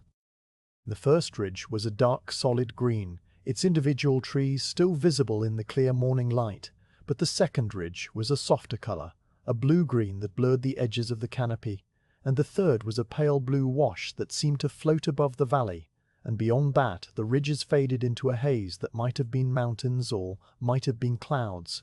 Impossible to tell. You stood at each turn and let your eyes travel slowly over this layered landscape, tracing the course of the creek as it wound through the valley floor, marking the dark hollow where the pines had stood, finding the high spine of the ridge you had walked the day before. The view was a reward for the climb, but it was also a kind of instruction, a way of placing yourself in the larger world and understanding the distance you had covered and the distance still to go. After each pause you turned back to the trail and continued up, the switchback carrying you in a new direction, the view vanishing behind the trees and then reappearing at the next turn, slightly higher and slightly wider. The climb steepened as the morning advanced, the switchbacks growing shorter and sharper, the trail now a series of quick, tight turns that cut directly up the slope. The trees thinned as the angle increased, the maples giving way to more birch, their white bark peeling in long, vertical strips that caught the light. You leaned into the slope, your free hand reaching out now and then to touch a trunk or a rock for balance, and your pace slowed to a careful, deliberate step. In the steepest sections the trail became more a suggestion than a path, a series of worn holes in the rock and exposed roots that you used as handholds, pulling yourself up with a steady, unhurried motion. There was no danger in this climb, no sheer drops or loose scree, only a careful placement of hand and foot, a testing of each hold before you committed your weight. The rock was rough and cool under your fingers, textured with tiny crystals that sparkled faintly in the sun, and the roots were dark and gnarled, polished smooth by the passage of countless hooves and hands. You climbed with the same patient rhythm you had used on the gentler slopes, one hand here, one foot there, your breathing slow and deep, your mind focused on the small immediate world of the rock and the root, and the next hold just above. At the top of the steep pitch, the trail leveled abruptly onto a broad, flat bench of land that seemed to hang on the side of the mountain like a shelf. The ground here was covered with a thick cushion of dry moss, grey-green and springy underfoot, and a small spring seeped from a crack in the hillside, its water clear and cold and running in a thin trickle over a lip of stone. You lowered your pack and knelt beside the spring, cupping the water in your hands and drinking deeply. The taste was clean and mineral, faintly sweet, and so cold that it numbed your lips and the tip of your tongue. You drank until your thirst was gone, then sat back on the cushion of moss, your legs stretched out before you, your back against a smooth grey boulder that was warm from the morning sun. The air at this elevation was noticeably thinner, with a crisp, almost sharp quality that made each breath feel light and clean, and the sun on your shoulders was welcome after the cool shade of the climb. You sat without moving for several minutes, letting your heart beat slow and your muscles relax, and you looked out through a gap in the trees at the view that had opened below. The ridges were even more distant now, the farthest ones barely visible, and the valley floor was a patchwork of green and silver that looked like a painted cloth spread out under the vast pale sky. A small cloud drifted across the sun, its shadow racing up the slope toward you, and then passing over, a brief moment of coolness that was gone almost before you noticed it.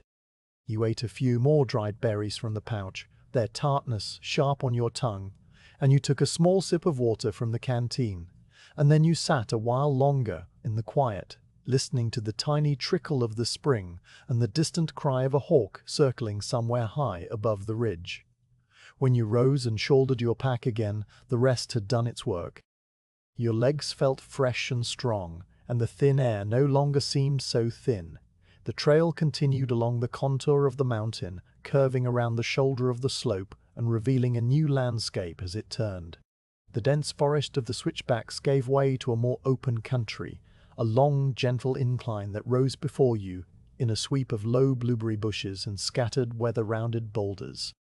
The blueberries were low to the ground, their leaves a glossy dark green, and among them you could see the first pale green berries just beginning to form, hard and small, and weeks away from ripening. The boulders were grey and smooth, some as large as a cabin, others no bigger than a chair, and they sat on the slope like sheep grazing on the blueberry plain. The trail threaded among them a clear path of packed earth and crushed stone that was easy to follow, and you walked along it with a light, easy stride, the hard climb now behind you. The sun was well above the ridge now, filling the open slope with a warm golden light, and a steady breeze moved across the incline, stirring the blueberry leaves and carrying the faint, honeyed scent of some flowering shrub you could not see.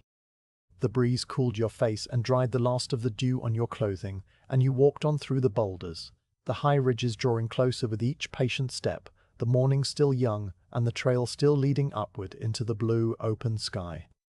The trail left the blueberry slope and the scattered boulders behind as it curved around the shoulder of the mountain, following a long rising contour that carried you steadily upward through a thinning forest of spruce and fir. The trees here were stunted by the elevation, their trunks shorter and more gnarled than the tall pines of the lower slopes, and their branches grew in twisted, wind-sculpted shapes that leaned away from the prevailing breeze. The ground underfoot changed from packed earth and stone to a springy turf of short, dense grasses studded with tiny alpine flowers, white and yellow stars that clung close to the soil and nodded in the constant air movement. You felt the openness before you saw it, a gradual brightening of the light and a widening of the sky between the tree trunks, and then quite suddenly the forest ended, and you stepped out into a vast high saddle that stretched between two peaks, a broad expanse of grassy meadow suspended in the sky. The wind, which had been a distant sound among the spruce tops, now met you fully and directly, a steady, living presence that streamed across the saddle with a low, continuous hum, pressing against your clothing and streaming past your ears with a sound like the inside of a seashell. You stopped at the edge of the meadow, one hand holding your hat against a gust, and you looked out across the open ground with a slow, sweeping gaze. The saddle was a natural pass between two higher summits, the peaks rising on either side in dark, rocky masses that framed the meadow like the walls of a great hall. To your left, the mountain climbed in a series of broken cliffs and steep scree slopes, its upper reaches bare of trees and patched with old snow that lingered in the shaded hollows, a dull white against the grey stone. To your right, the other peak rose more gently, a long ridge of bare rock and sparse grass that curved away toward the north, its summit lost in a drift of cloud that clung to the highest point and slowly unraveled in the wind.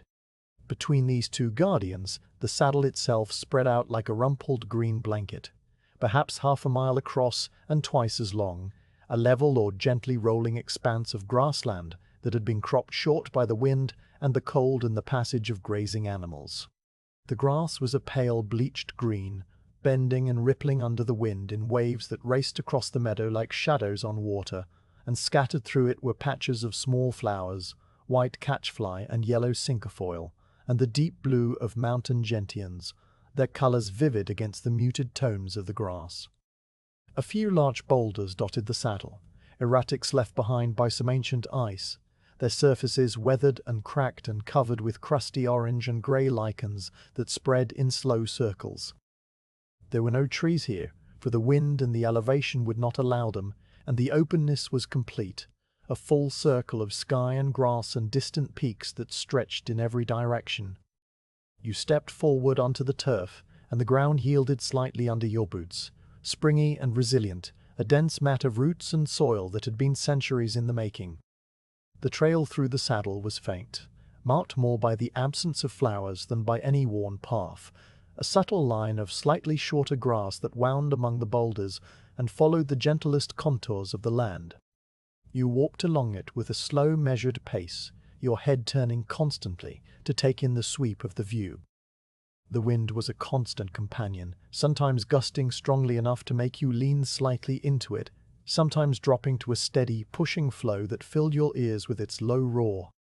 It carried a scent that was clean and sharp and almost entirely without the green, earthy smells of the forest, a mineral tang of bare stone and high, thin air, with just a hint of something floral from the tiny blossoms underfoot.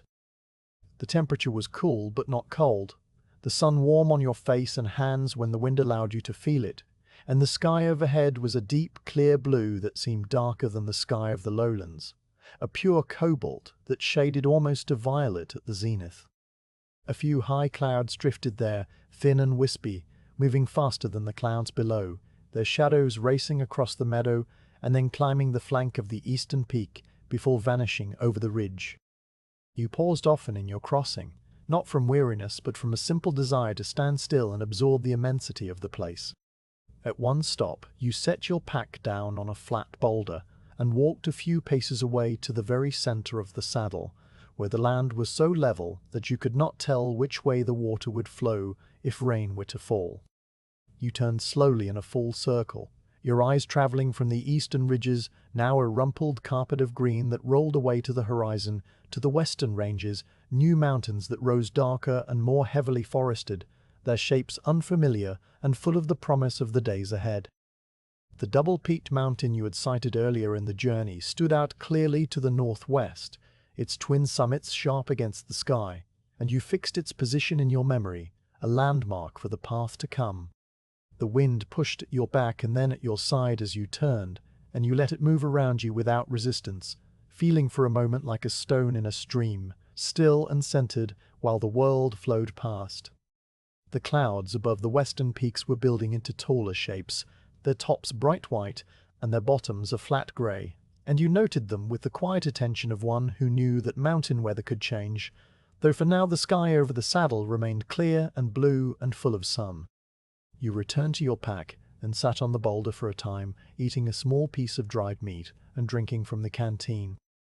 The water was still cold from the spring where you had filled it, and it tasted of the high country, a clean, mineral taste that seemed to belong to the thin air and the wind.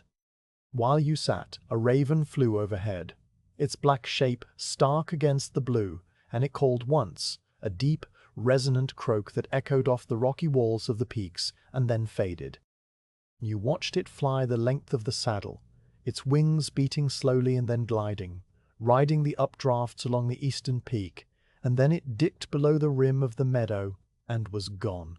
A few moments later, a smaller bird, a pipit perhaps, darted out of the grass nearby, flew a short distance with quick, fluttering wing beats, and dropped back into the meadow, disappearing so completely into the low vegetation that you could not tell where it had landed. The grass rippled and hushed. The boulders stood silent, the wind hummed its low, steady note. You finished your meal and sat a while longer, simply being still in the great open space, and then you rose, shouldered the pack, and continued your crossing. The far side of the saddle approached gradually, the ground beginning to tilt downward in a gentle, almost imperceptible slope that marked the transition from the pass to the descent. The grass grew slightly taller here, mixed with low, shrubby willows that hugged the ground and formed dense, wind-pruned mats, their leaves a silvery green that flashed pale undersides when the gusts lifted them. Small seeps of water appeared among the rocks, places where underground springs surfaced and created narrow strips of bright green moss and tiny marsh marigolds, their yellow cups shining in the sun. You stepped carefully around these wet places, following the faint trail as it skirted the largest of the seeps and angled toward the edge of the meadow where the trees began again. The wind, which had been a constant presence throughout the crossing, began to ease as you neared the western edge of the saddle, its force broken by the bulk of the peak to your left and the gradual descent of the land. The roar in your ears faded to a soft sigh, and the air grew stiller and warmer, the sun now feeling stronger on your shoulders without the cooling push of the breeze. The meadow ended at a line of stunted, wind-bent spruces, their trunks leaning at sharp angles and their branches all growing in one direction, a living record of the prevailing wind. You passed among them and into a more sheltered forest, and the change was immediate and complete. The roar of the wind was replaced by a deep, quiet hush, the sound of still air among old trees. The ground underfoot softened from the springy turf to a deep layer of fallen needles and decaying wood, and the light dimmed as the canopy closed overhead. The trees were no longer the twisted spruces of the edge, but ancient, widely spaced oaks that rose on massive trunks, their bark dark and deeply furrowed, their branches spreading far overhead in a canopy so dense that only scattered shafts of sunlight reached the forest floor. These oaks were the largest you had yet seen on the journey, their trunks so broad that 3 men with arms outstretched could not have encircled them, and they stood with the gravity of great age, each one a slow accumulation of centuries. The trail wound among them in gentle curves, a clear path of bare soil and occasional stone that was soft, with leaf mold and hushed underfoot. You walked slowly, your pace adjusting to the stillness of the place, and you found yourself touching the trunks as you passed, your palm resting for a moment on the rough, cool bark, feeling the deep ridges and the solid, living mass of the tree. The bark was thick and corky, and in its crevices grew tiny ferns and patches of silver-grey lichen, whole small worlds living on the surface of the giant. The light under the oaks was a soft, golden-brown dusk, even in the middle of the day, the sun filtering through the leaves in a warm, diffuse glow that seemed to fill the air rather than illuminate it. Dust motes drifted in the shafts of direct light, spinning slowly, and the air had a dry, slightly sweet scent of old wood and fallen leaves, and the faint, acrid tang of acorns crushed underfoot. The ground was thickly carpeted with acorn shells, split and empty, their cups lying separate from the nuts, and here and there a new acorn, still green and whole, had fallen early and lay among the brown litter. You stepped around them, the shells crunching softly under your boots, and you noticed the small, neat holes in some of them where insects had bored their way out. Ferns grew at the bases of the oaks, their fronds a pale, delicate green, and patches of dark green moss spread over the exposed roots, soft as velvet under a tentative touch. The stillness was deep and resonant, broken only by the occasional creak of a branch high overhead or the distant, muted call of a bird. A woodpecker drummed somewhere up the slope, a quick, sharp tattoo that echoed through the grove and then stopped, leaving a silence that seemed to ring for a moment before the hush settled back. You walked through the oak grove for what felt like a long time, the trail descending gently in a series of long, easy switchbacks that carried you down the western slope of the mountain. The switchbacks were wide and gradual, their turns marked by the largest of the oaks, and at each turn you paused to look back through the trunks at the diminishing view of the saddle. The meadow appeared as a strip of pale green between the dark peaks, growing smaller and more distant with each turn, until at last it was a mere sliver of light, and then it was gone, swallowed by the trees. The descent continued, the oaks gradually giving way to a more mixed forest of beech and hickory and the first scattered maples, their leaves just beginning to show the faintest hints of the autumn that was still weeks away. The air grew warmer and heavier as you descended, the cool, thin clarity of the saddle replaced by a richer, more humid atmosphere that carried the smells of damp soil and green growing things. The switchbacks eventually straightened, and the trail became a single, gentle descent along the contour of the slope, a pleasant walking path that required no special attention. You let your stride lengthen slightly, your body moving with the easy automatic rhythm that came from days on the trail, and you walked on through the afternoon light, the high gap now behind you and the new watershed ahead, the forest quiet and dappled and full of the slow, patient turning of the mountain day. The trail continued its gentle descent through the mixed forest of beech and hickory, the afternoon light slanting through the leaves in long golden shafts that painted the ground with shifting patches of warmth. The air had grown heavier as you came down from the high saddle, thickening with the scent of damp earth and the faint, sweet smell of decaying wood, and the cool, thin clarity of the mountain pass now seemed like a memory from another day. You walked with an easy, rolling stride, your body fully settled into the rhythm of the journey, and you noticed the small changes in the forest as you descended. The appearance of more maples among the beeches, their leaves a darker green and shaped like broad hands.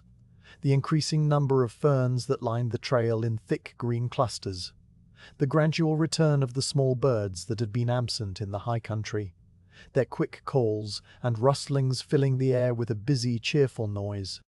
The trail crossed a series of small seasonal watercourses, dry now but marked by beds of smooth stones and the pale, washed-out roots of the trees that grew along their banks, and at each crossing you stepped down into the shallow depression and up again on the far side, the ground changing briefly from soil to rock and back. The sound began as a low, distant murmur, so faint that at first you mistook it for the wind in the high branches. It came and went as the trail wound through the trees, sometimes disappearing entirely when the path dipped into a hollow, then returning stronger when it climbed again, a continuous, breathy rush that had a depth and a body to it, unlike the airy soughing of leaves.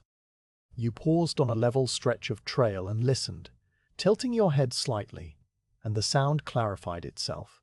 Running water, not the gentle gurgle of a creek, but a broader, fuller voice. A steady, layered roar that spoke of volume and distance and the weight of a river moving over its bed. The sound pulled at something in you, a quiet recognition that the day was advancing and that the river, whatever its size, would mark a significant point in the journey. You adjusted the strap of your pack and walked on, the trail now angling more directly downhill, drawn as if by gravity toward the source of the growing noise.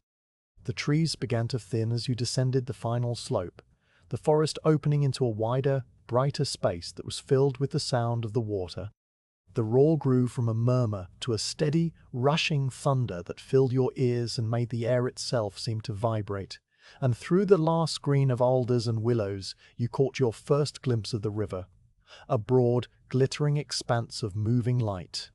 You stepped out of the trees and onto a low, grassy bank, and the river lay before you in the full light of the late afternoon, a wide, shallow flow of clear water that ran over a bed of rounded stones, its surface breaking into countless small waves and ripples that caught the sun and scattered it in a million shifting points of gold. The river was perhaps 60 feet across at this point, broad and open, and it ran with a moderate, steady current that was neither fast nor slow, a pace that looks manageable but still demanded respect.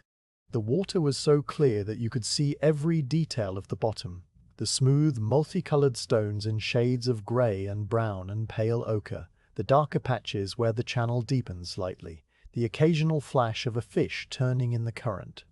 On the far bank, the trail emerged from a gap in the alders and continued up a gentle slope into the dark green of the western woods, a clear continuation of the path you had been following all day, and between the two banks lay the river, patient and ancient, waiting to be crossed. You set your pack down on the grass and stood for a moment, letting your eyes travel up and down the river. Upstream the channel narrowed slightly and the water ran faster, a bright, choppy stretch that tumbled over a series of larger boulders, and downstream it widened into a long, smooth pool where the surface was dark and glassy and the current was almost invisible. The ford, you knew, would not be in the fast water or the deep pool, but somewhere in between, where the river was broad and shallow and the bottom was firm. You walked along the bank, moving slowly, your eyes scanning the riverbed for the telltale signs, a break in the bank vegetation on both sides, a line of slightly disturbed stones that marked the passage of feet and hooves, a lighter color in the water that indicated a gravel bar just below the surface. You found it a short distance upstream from where you had first arrived, a place where the bank on your side sloped gently down to the water's edge in a worn, bare patch of earth, and the far bank showed a matching gap in the alders, a clear path that had been used many times before. A line of flat stones, placed by nature or by human hands, led from the near bank into the water, and the river here ran wide and even, its surface ruffled but not broken, its depth, you judged by the color and the way the light passed through it, no more than knee-high at the deepest point. This was the ford, a quiet, unmarked crossing that had served the deer and the elk and the men who traveled this way for generations, and you stood looking at it for a long moment, assessing the current, the footing, the distance to the far side. You returned to your pack and began the small preparations for the crossing. You sat on a sun-warmed log that lay half-buried in the grass, a relic of some past flood, and you unlaced your boots with slow, careful movements, loosening the leather thongs until the boots were open and your feet could slide free. The boots were dusty from the trail, the leather scuffed and worn but still supple from the oil you had applied before the journey, and you set them aside on the log, placing them side by side with the laces trailing. You peeled off your stockings, the coarse wool still damp from the day's walking, and you laid them across the boots to dry in the sun. The grass was cool and soft under your bare feet, and you flexed your toes against it, feeling the slight ache in the arches and the pleasant release of pressure. You rolled your leggings up carefully, folding the fabric in wide cuffs until they sat just above your knees, and you tied the laces of your boots together and slung them around your neck so that they hung down on either side of your chest, their weight a familiar, reassuring presence.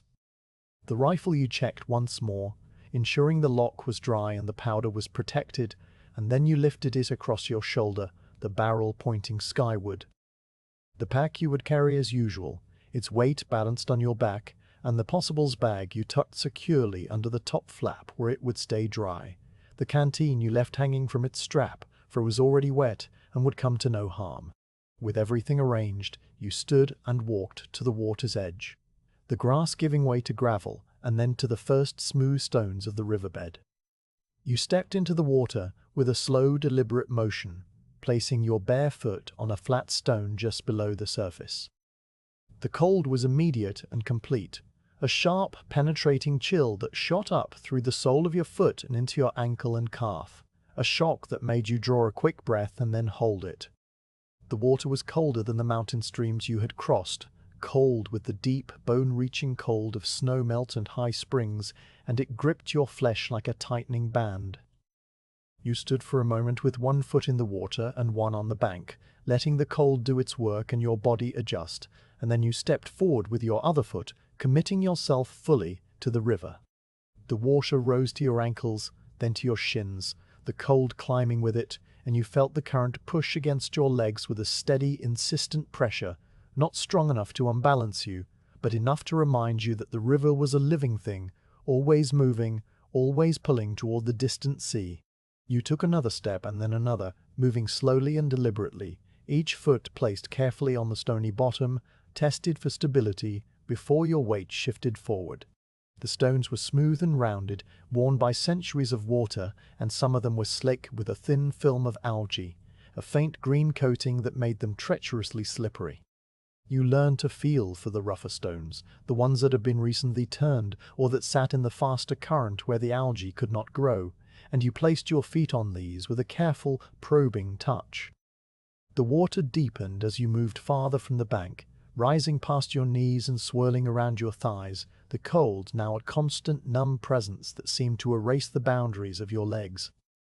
The current grew stronger in the middle of the river, a steady push against the side of your body that made you lean slightly into it, your feet braced against the stones, your free arm extended for balance. You moved with the same patient, unhurried rhythm that you had used on the steepest climbs, each step a small negotiation with the river, a quiet agreement between your body and the water. The sound of the river was all around you now, a deep, liquid roar that filled your head and made it hard to hear anything else, and the light from the surface danced across your face and arms in shifting patterns of gold and shadow. You paused at the deepest point, the water just above your knees and pushing firmly against your legs, and you stood still for a moment, letting the river flow around you. You looked down at the water, at the way it parted around your legs and formed small whirlpools downstream, tiny spinning depressions that appeared and vanished in an instant.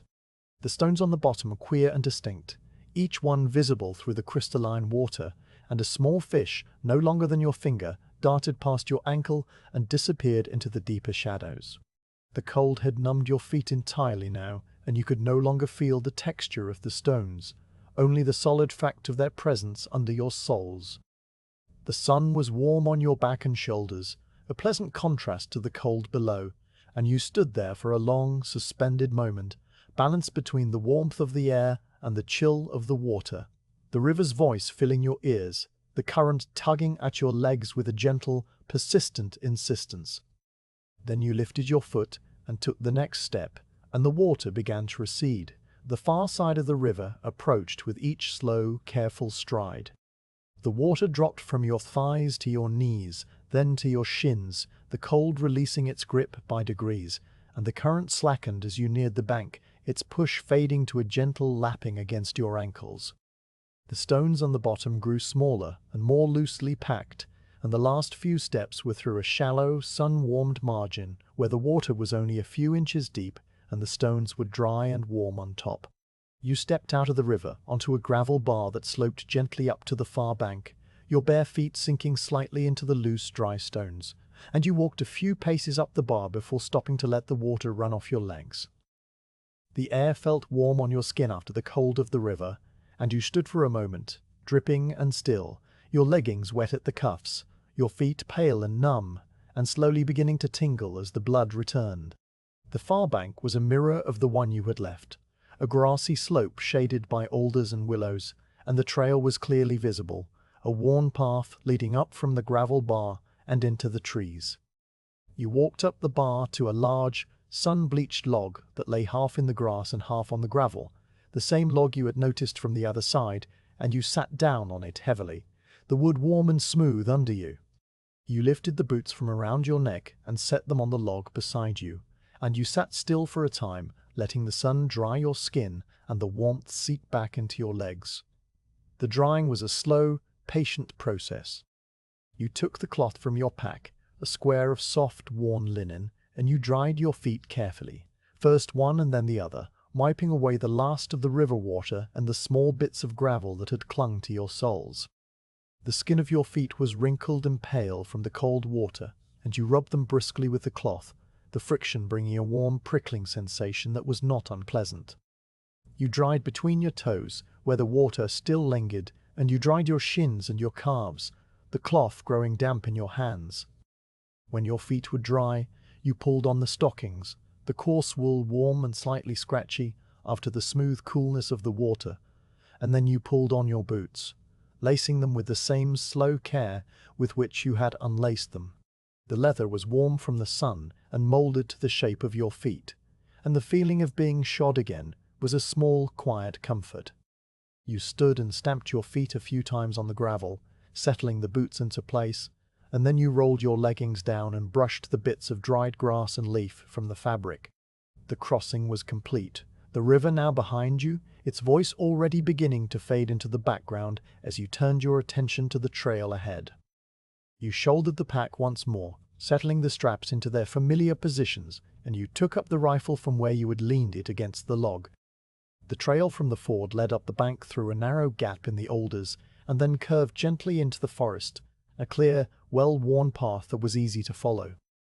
The trees on this side of the river were different, a denser mix of hemlock and spruce and the first scattered cedars, their foliage dark and dense and their branches hanging low, creating a tunnel of green that was cool and dim after the bright openness of the river. The ground underfoot was soft with a deep layer of needles, and the air smelled of cedar and damp earth and the faint, lingering coolness of the river. You walked slowly, your legs feeling the miles and the cold of the ford, but the rhythm of walking soon reasserted itself, and you moved through the green tunnel with the same steady, unhurried pace. The sound of the river faded by degrees, replaced by the quiet hush of the forest and the occasional call of a bird, and the late afternoon light filtered through the dense branches in narrow, slanting shafts that illuminated the path ahead. The trail climbed gently away from the river, rising through the dark trees toward the ridge that waited somewhere above, and you climbed with it. The river ford now just another part of the long, patient journey, a quiet crossing of cold water and smooth stones that had been made, and would be remembered and then, like all the miles before it, slowly left behind. The last climb of the day began not as a sudden ascent, but as a gradual, almost imperceptible change in the angle of the land. A slow tilting upward that you felt first in your legs and then in the deepening of your breath. The trail had led you away from the river through a dense, shadowed forest of hemlock and cedar, the ground soft and dark under a thick layer of needles, the air cool and still and heavy with the scent of damp wood. As the afternoon wore on, the cedars began to thin, and the hemlocks gave way to taller, darker trees, spruce and fir, that rose straight and solemn on either side of the path, their trunks rough with thick, deeply furrowed bark, and their branches beginning high above the ground, leaving the lower forest open and clear. The light under these trees was a deep green dusk, the sun now low enough that its rays came in nearly horizontal shafts, piercing the canopy in a few bright places and leaving the rest in shadow. The ground underfoot changed too, the soft needles giving way to a firmer surface of packed soil and exposed rock, and the trail narrowed to a single track that wound among the massive trunks, a clear but slender path that seemed to have been made by the passage of countless feet over countless years. You walked with the same steady, patient rhythm that had carried you across the high saddle and through the cold river, but your pace had slowed, your body responding to the demands of the slope and the long miles of the day. The climb was not steep, not in the way the switchbacks of the morning had been steep. It was a long, sustained rise, a ridge that seemed to have no end, each small crest giving way to another just ahead, each one looking from below like the summit and then revealing itself, as you reached it, to be only a pause in the longer ascent. The spruces and firs stood in dense, dark ranks, their needles a deep blue-green that was almost black in the shadows, and the air among them was filled with the clean, sharp scent of their resin, a cool, medicinal fragrance that cleared your head and tingled faintly in the back of your throat. You paused often on the climb, leaning against a spruce trunk or a convenient boulder, and each time you paused you listened to the silence of the upper forest, a silence that was deeper and more complete than any you had encountered before. There were no bird calls here, no rustle of squirrels in the undergrowth, no distant sound of water, only the soft sigh of the wind in the high needles far above, and the quiet sound of your own breathing. The stillness was not empty, but full, a presence rather than an absence, and it wrapped around you like a cool, clean cloth. As you climbed higher, the trees began to thin by slow degrees, their trunks growing slimmer and more widely spaced, and the light through the canopy grew brighter, the green dusk lifting into a paler, more golden illumination. You could see the sky now through the gaps in the branches, a pale blue that was deepening toward the richer tones of late afternoon, and you could feel the air growing cooler and thinner, carrying a freshness that spoke of the open country above. The trail became rockier, the soil giving way to shelves of grey stone that had been worn smooth by the weather, and your boots made a hollow, ringing sound on the bare rock that echoed faintly among the trees. You stepped carefully on these stone stretches, testing each surface for the fine, almost invisible grit that could make the rock slippery, and you used your hands now and then on a higher step, pulling yourself up with a slow, steady motion. The climb had become a quiet, methodical process, a series of small ascents that required your full attention but asked for no hurry, and you gave yourself to it completely, your mind still and focused on the immediate world of stone and root and the next step ahead. The trees opened further as you neared the top, the spruces and firs giving way to a more scattered growth of wind-stunted pines and low, twisted shrubs, and the sky expanded above you until it filled half the world. You stepped up onto a last shelf of rock, and the crest of the ridge lay before you, a narrow spine of bare stone and sparse grass that ran along the top of the mountain like the backbone of some enormous, sleeping creature. The trail led you onto this spine, and you walked along it slowly, the ground falling away on both sides into deep, forested valleys that were already filling with the blue shadows of the approaching evening. The wind, which had been a faint sigh among the trees, now met you fully and directly, a cool, steady breeze that streamed across the ridge and pressed against your clothing, carrying the clean, empty scent of the high places. You stopped at the highest point of the trail, a small, level area of bare rock that had been swept clean by the wind, and you lowered your pack to the ground and stood still, facing east, looking back at the mountains you had crossed. The view from the ridge was the widest and most complete you had yet seen on the journey, a vast panorama that stretched from the northern horizon to the southern and from the ridge at your feet to the farthest, palest line of hills in the east. The mountains you had crossed lay spread out below you in a great, rumpled carpet of green and blue, ridge after ridge, folding into one another, each one a little darker and more distinct. The closer it was, each one a little paler and more ghostly, the farther away. You could trace the path of your journey with your eyes, following the line of the first ridge you had climbed on that first morning, its familiar shape now small and distant, a green wave among many. You could see the deep hollow where the pines had stood, a darker patch in the forest, and you could see the high saddle where the wind had blown and the meadow grass had rippled like water. The river you had forded was a thin silver thread winding through the bottom of the valley, catching the low sun for a moment and then going dark, and the blueberry slope was a pale, open patch on the shoulder of the nearer mountain. All of it lay there below you, still and silent and complete, a journey made visible in a single glance. You stood looking at it for a long time, the wind streaming past you, the sun warm on your face despite the coolness of the air, and you felt no sense of triumph or accomplishment, only a quiet, settled awareness of the distance you had covered, the miles that had passed under your feet one by one, each step a small patient act that had brought you to this high place. The sun was sinking toward the western ridges now, its light taking on the deep golden tone that comes just before sunset, and the shadows in the valleys below were lengthening and deepening, pooling in the hollows like dark water.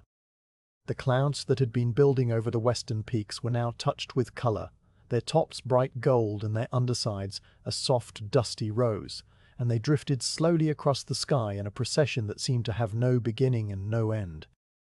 You turned at last from the eastern view and looked west, toward the country that lay ahead, and you saw a new landscape, a rolling expanse of dark forest that stretched out from the base of the ridge and continued, ridge after wooded ridge, toward a distant plain, just visible in the fading light. The plain was a pale, hazy band between the dark forest and the horizon, and beyond it rose another range of mountains, blue and faint and impossibly far away. This was the country you would walk through in the days to come, a new watershed with its own rivers and valleys and passes, and you looked at it with the same quiet attention you had given to the mountains behind you, noting the shapes of the nearer ridges, the course of a river that glinted silver in the forest, the dark line of a gap that might mark a pass. The double-peaked mountain you had sighted from the saddle was still visible, now to the northwest, and slightly closer, its twin summits sharp against the golden sky, and you fixed its position once more before turning away from the view. The descent from the crest of the ridge was gentler than the climb had been, a gradual, sloping trail that led down through a forest of silver-barked birches and low, bushy junipers. The birches were slender and pale, their leaves of bright, trembling green that caught the evening light and turned it into a shimmering golden dance, and the junipers grew in dense aromatic mats that released a sharp, clean scent when your leggings brushed against them. The trail was soft underfoot, cushioned with fallen birch leaves and the fine, dry needles of the junipers, and you walked down it with a light, easy step, the weight of the climb now lifted and the promise of rest somewhere ahead. The light was fading slowly, the gold of the sky deepening to amber, and then to a soft, dusky orange, and the shadows under the birches grew longer and darker, merging into a general dimness that made the pale trunks seem to glow with their own inner light. You walked through this luminous twilight with a sense of calm that was deeper than any you had felt on the journey, a calm that came from the completion of the day's last climb and the quiet beauty of the fading light and the simple, steady rhythm of your own footsteps on the soft ground. The trail leveled at last onto a broad bench of land, a flat, sheltered area that was cupped between the ridge above and a lower slope below. A small spring rose from the hillside at the back of the bench, its water clear and cold and running in a thin, musical trickle over a lip of stone, and the small pool had formed below it, ringed with moss and tiny ferns. The bench was open and grassy, with a few scattered birches and a single large spruce that stood at the edge, its branches sweeping the ground and creating a natural shelter on one side. The view from the bench looked west, over the darkening forest and toward the distant plain, and the last light of the sun was still visible, a band of deep orange along the horizon that was slowly fading to a pale greenish blue. You lowered your pack to the ground beside the spruce and stood for a moment, taking in the quiet of the place, the soft trickle of the spring, the gentle rustle of the birch leaves in the evening breeze, the vast darkening silence of the forest below. This was the campsite, the last of the journey so far, and it was as good a place as any you had found, sheltered and watered and open to the sky. You set about making camp with the same slow, careful movements that had become as natural as breathing. You gathered wood from the edge of the bench, where fallen birch branches lay scattered among the junipers, their bark peeling in thin, papery curls that made excellent tinder. You cleared a circle of ground near the spruce, scraping away the grass and the loose soil until you reached bare earth, and you ringed the circle with stones gathered from the spring. The fire caught quickly, the birch bark flaring up with a bright, eager flame, and soon a steady blaze was burning in the ring, its light flickering against the dark trunk of the spruce and the pale bark of the birches. You filled the pot with water from the spring and set it on a flat stone near the coals, and then you unrolled your blanket and spread it on a bed of dry grass near the fire. The pack leaned against the spruce, its straps loosened, its contents settled. The rifle stood in the crook of a root, its barrel cool and dry. You sat on a fallen log at the edge of the firelight, your back to the spruce, your face to the western sky, and you ate your supper slowly, a handful of parched corn and a strip of dried meat, the food simple and sustaining and tasting of the trail and the miles. The tea steeped in the pot, the mint scent rising with the steam and mixing with the smoke of the birch fire, and you drank it in small, slow sips, the warmth spreading through your chest and into your hands. The last light faded from the sky as you sat there, the orange band on the horizon shrinking to a thin line, then to a faint glow, then to nothing at all. The stars appeared one by one, the brightest first and then the fainter, until the whole sky was crowded with their cold, steady light. The Milky Way rose in the east, a pale, dusty river that mirrored the river you had crossed hours before, and you watched it climb the sky as the night deepened. The fire burned down to a bed of coals, and you added a last log, a thick piece of birch that would burn slowly and hold the warmth through the night. The spring trickled its endless, quiet song, and the breeze stirred the birch leaves with a soft, papery rustle. You pulled the blanket over your legs and leaned back against the spruce, its bark rough and solid behind you, and you looked out at the dark forest below and the distant, invisible plain and the mountains beyond, still waiting somewhere in the darkness. The journey was not over, but this part of it was complete. The high ridge crossed and the new country entered, and you sat in the quiet circle of your camp, the fire warm on your face, the stars steady overhead, the world around you vast and dark and full of the slow, patient rhythm of the turning earth.